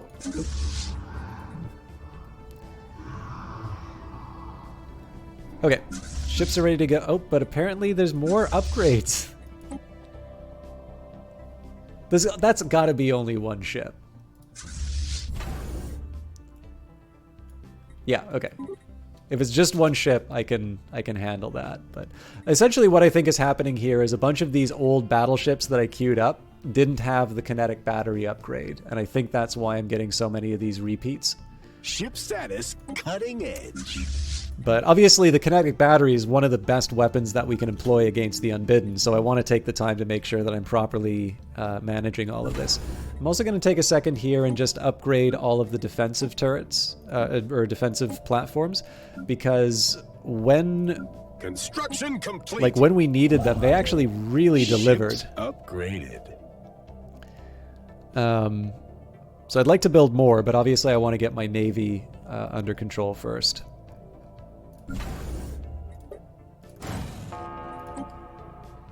Found some enemies. A little early there, but...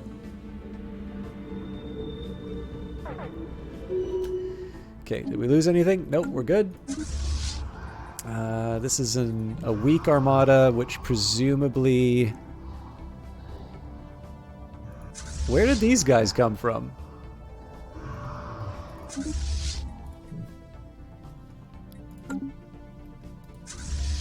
Okay, well, I got a new set of problems to deal with.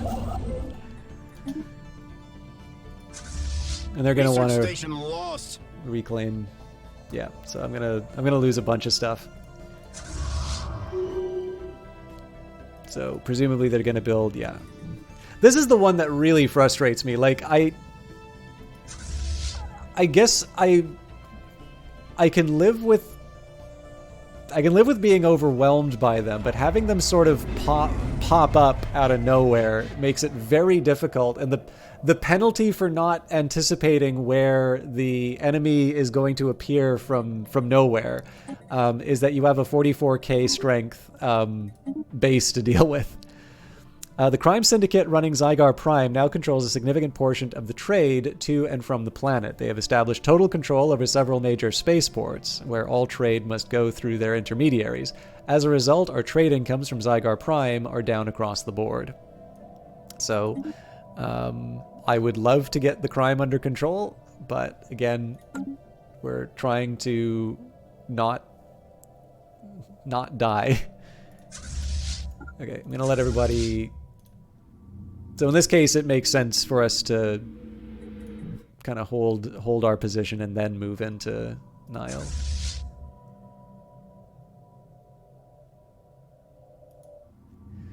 Although it does mean that there's probably going to be another starbase we need to fight.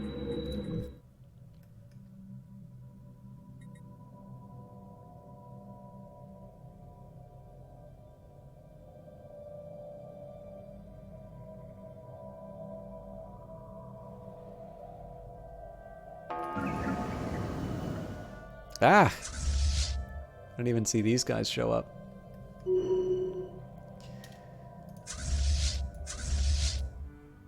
Okay, I think I'm going to go charging straight into them. I'm a little nervous about that because we are going to be a bit weaker, but if I can do something to stop them from getting another one of those stupid bases set up, I'll be happy. Ships upgraded. Actually, you know what? We're doing so well. I'm going to be a little more proactive and seek out these guys. Okay, so we lost one Corvette out of that, but that was a pretty good showing, I'd say. So what have we got here? 49k? I think we're actually going to... I think we're going to push our luck, and we'll see if we can maybe reclaim Calsoch before the world falls.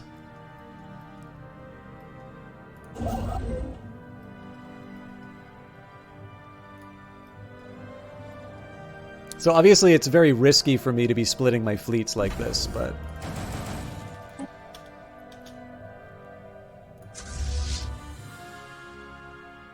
Now we're in a little more trouble if they get that base built. Oh, but it looks like we're about to make them sad. Yes! You're reconsidering, but it is too late. Alright.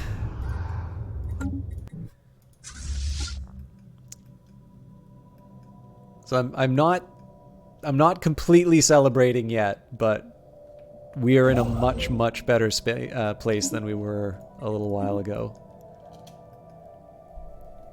So basically, what I have now, and this is different. So when we started this session, what we had was, I cannot believe that there is less support for... I gotta call in a favor. Oh, they're already voting, and my god. So the members of the Galactic Council do not want to Oh, I know why, because the Tecarus Link has a war with the... Yeah. That's why they don't want to do it. Because they're going to look like real jerks for doing that war. But yeah, when we started this session, we had lost our entire navy to the Unbidden. We're not in a good spot, but we are at a point now where I've got two fleets which seem to be capable of sort of operating independently and can take on one of the extra-dimensional armadas. Now, the next goal is going to be to try and take out these star bases. It seems like there's more than one, which is a real pain. But I mean, that's a question of... that's just a numbers question, really. So I think what the aim is going to be moving forward, I definitely want to try and get it so that we have sort of a third fleet that we can support these operations with. I really do need to get my unemployment under control. This is a little crazy. But we're definitely in a very different place than I thought we would be. I kind of thought we were just going to lose the capital and that would be it, and either the game is kind enough to give me a fighting chance, or we did actually find a decent way of dealing with the Unbidden. Either way, I'm not going to complain. So we'll see. I do need to consider wrapping it up at some point. It is very satisfying to see the fleets sort of crush your enemies. But I'm going to need to wrap this up reasonably soon. I think what I'll do is we'll see if we can defend Kalsoch, and then hopefully after the successful defense, we will debrief and call it a night. And again, I'll deal with the unemployment, but because I know I'm going to be wrapping up soon, maybe we'll make that something that we do at the start of the next stream. So, I mean, again, I was talking about the possibility of no Stellaris in an oncoming week. Production hub. As long as I'm able to, as long as I'm here to fight, I don't mind playing more Stellaris. I just kind of thought that we would be, we'd sort of be knocked out of the game by this point. So. I'm happy to be proven wrong. So we've got 600 energy credits to deal with. I do think the time has come for me to go a little more ambitious with my my orders. Let's bring it up to 100. I don't need to go crazy.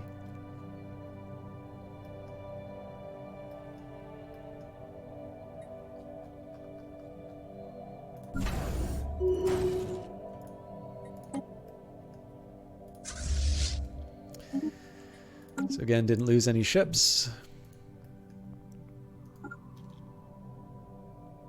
And I'd be a little reluctant to take an 84k strength fleet and send it after the starbase. We are going to do well against these. Actually, you know what? This is one thing I can do. So this is a decent little representation of sort of what I can expect for the battle, right? We're doing damage to shields, damage to hull, 157% efficiency, 125% efficiency. So if I had a number in terms of like what the shields were and what the hull was on this thing. Oh yeah, we do. 697, 600. Oh, this has armor? Interesting. Yeah, I don't know. I think I'm going to have to bring my whole fleet on chorus, because this is the first time we're going to be fighting one of these things. But I definitely want to get an idea in terms of sort of what we're up against with these. But again, in terms of... We really pushed the envelope on these ships. We basically had like this little batch of the... Actually, we didn't even have Vite. So basically up to here and then this world. This is what we've lost from the Unbidden, and we are well within our... well, we're well within striking distance of being able to reclaim a lot, most if not all of this. So it's reasonably exciting. But again, we do need to allow for the possibility that there's going to be some surprise fleets that pop up. The other thing is that as the number of fleets grows, again, I've got 5 of 4 Titans right now, so eventually what I'm going to want to do is start distributing the Titans so that there's 1 per fleet. So my ideal would be that I'm fielding 5 fleets of essentially battleships to take the Unbidden out. But we'll see whether or not we can pull that off. Again, I'm running on the assumption right now that we're just going to be constantly dominating the enemy, and that's certainly not a guarantee. Man, we really ripped through those things. So these things, 80,000 on the hull. Hang on a second here. It's been fun watching, but you very much need to go and rest, so good luck and have a good rest of the day. Oh, no problem, Olaf. I always like having you around here. But I don't think you're going to miss that much. I'm going to be wrapping up as soon as I defend that that last system sort of on the edge. I am, however, going to write down these numbers here. So we did 36, 1031 to shields. So like this was basically like the void layer here, this was basically an insta-kill, right? It's got 80, 059. So what I want to see here is if, so like these are some big scary numbers though, right? So I actually want to quantify this. So 697, 600.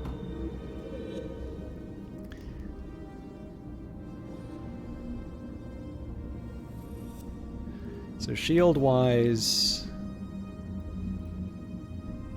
it's about twice what they have now. Yeah, the fact that they have armor actually is...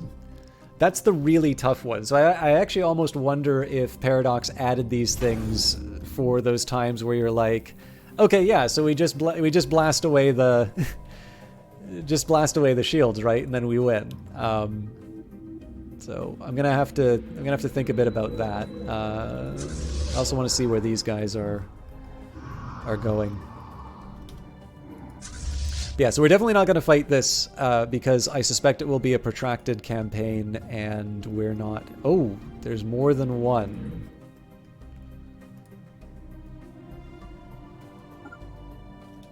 So where are they headed?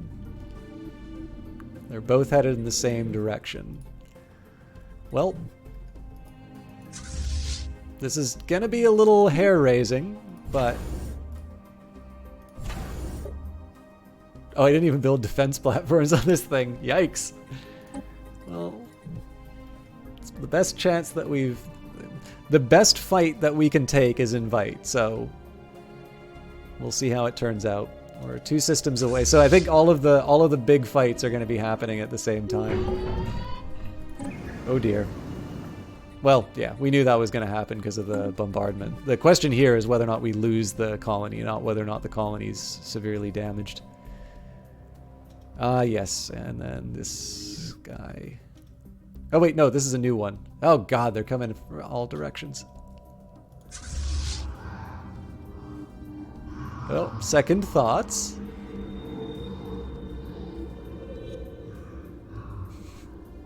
That's inconvenient.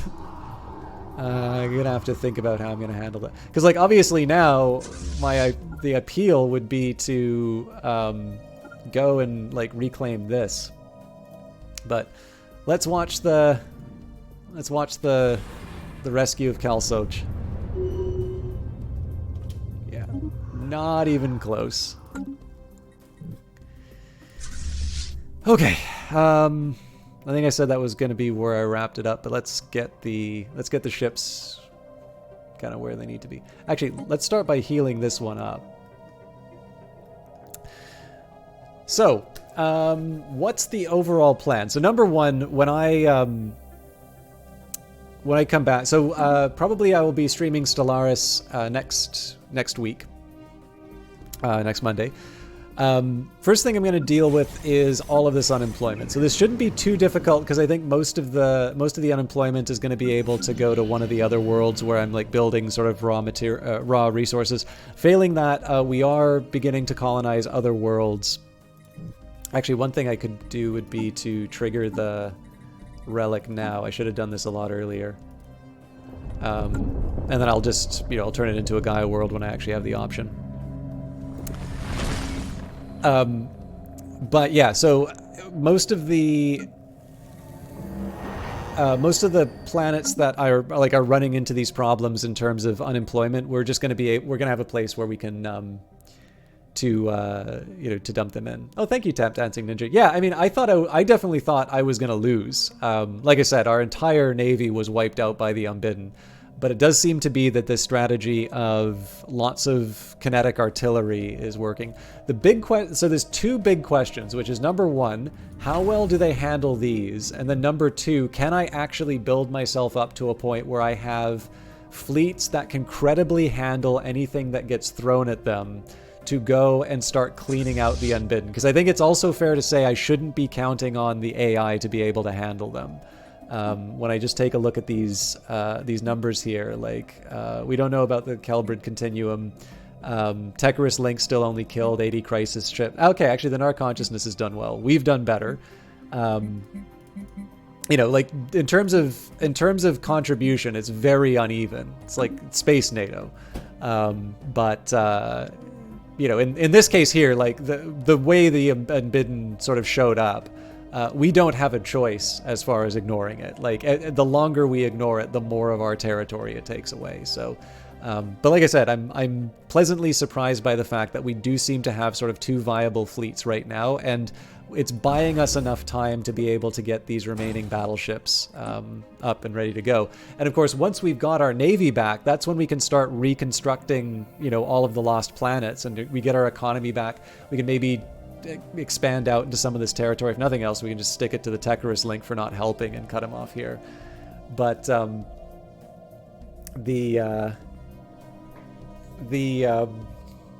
well, actually, I mean, if you want Space NATO, there is actually a federation, which is a much closer to the real thing. But I don't know. I just wanted to talk about uneven contributions. But yeah, I don't know. Still not sure whether or not I'm going to win this, but I am really interested in seeing where it's going. So I thank you all for hanging out and watching, and all the follows. It's been, I know, usually the follows and all of that have been coming through the YouTube stuff. So for those of you who want to see where this playthrough originally came from, all of the videos are archived on YouTube, and I actually wound up putting them in a playlist now. So it's actually easier if you want to see kind of how the playthrough got to this point. You will be able to see that if you want. Thank you, Kilgore. And yeah, for those of you, just a reminder, for those of you who don't know Kilgore, he is a very good streamer. I already gave him his big shout out before, and I got to wrap up, so I will just leave it to the shout out, but I hope you do check him out. As for the rest of me, Wednesday, I will be back with more Brace Yourself. I believe the Industries of Titan update will be coming next week, so we should be doing more Phantom Brigade on Wednesday. I'm still trying to decide what I want to do on Friday, because I had been doing Hand of Fate 2, but I've been really enjoying Starflight, even though we got clobbered on that on Sunday as well. So if you like older games, we can probably give Starflight a try. I'll say on Twitter when I decide what that is. But if you're just here for Stellaris, that will be a week from now, and I'm looking forward to see where it goes.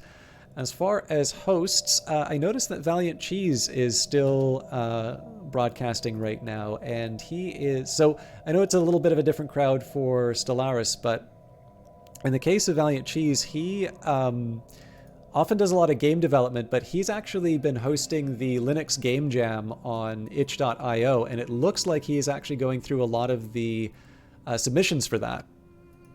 Next week is the Stellaris Overlord release. Oh, okay.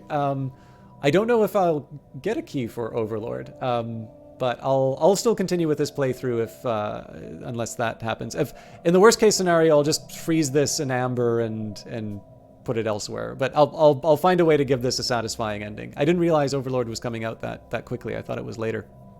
I guess I need to find out I don't know. I'll see if I can put my name in for a key. Anyways, I'm filibustering the ending. I'm going to leave you in Valiant Cheese's capable hands. For those of you who are aspiring game developers, it's the 12th. Okay. Oh, I get it. Right. Okay, it's next week, but not next Monday. Okay, cool.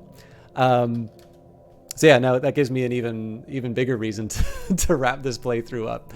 I hope you do stick around for Valiant Cheese. Again, he's been hosting the Linux Game Jam. He's actually a really interesting game developer to follow. I found him through a city builder he made called Hive Time. And he makes all of his games using sort of free and open source tools like Blender, Godot, and he puts a lot of effort into helping people sort of learn development. He's really open in terms of the way that he does things. I actually collaborated on a project with him. All of the the source code was published. So if you have any aspirations to game design or you want to see a little bit of it, I definitely recommend him as a streamer. I will say that he's probably going to be playing more games now because of this jam that he was running, but it's actually one reason why I wanted to host him tonight, because I don't know, I think game jams are kind of fun, and it's definitely where I found some new stuff. So I wish you all a good evening. Sorry for the long goodbye, and we'll see you Wednesday for those of you who like turn-based or strategy, other turn-based strategy, and we'll see you in a week for those of you who are just here for Stellaris. Until then.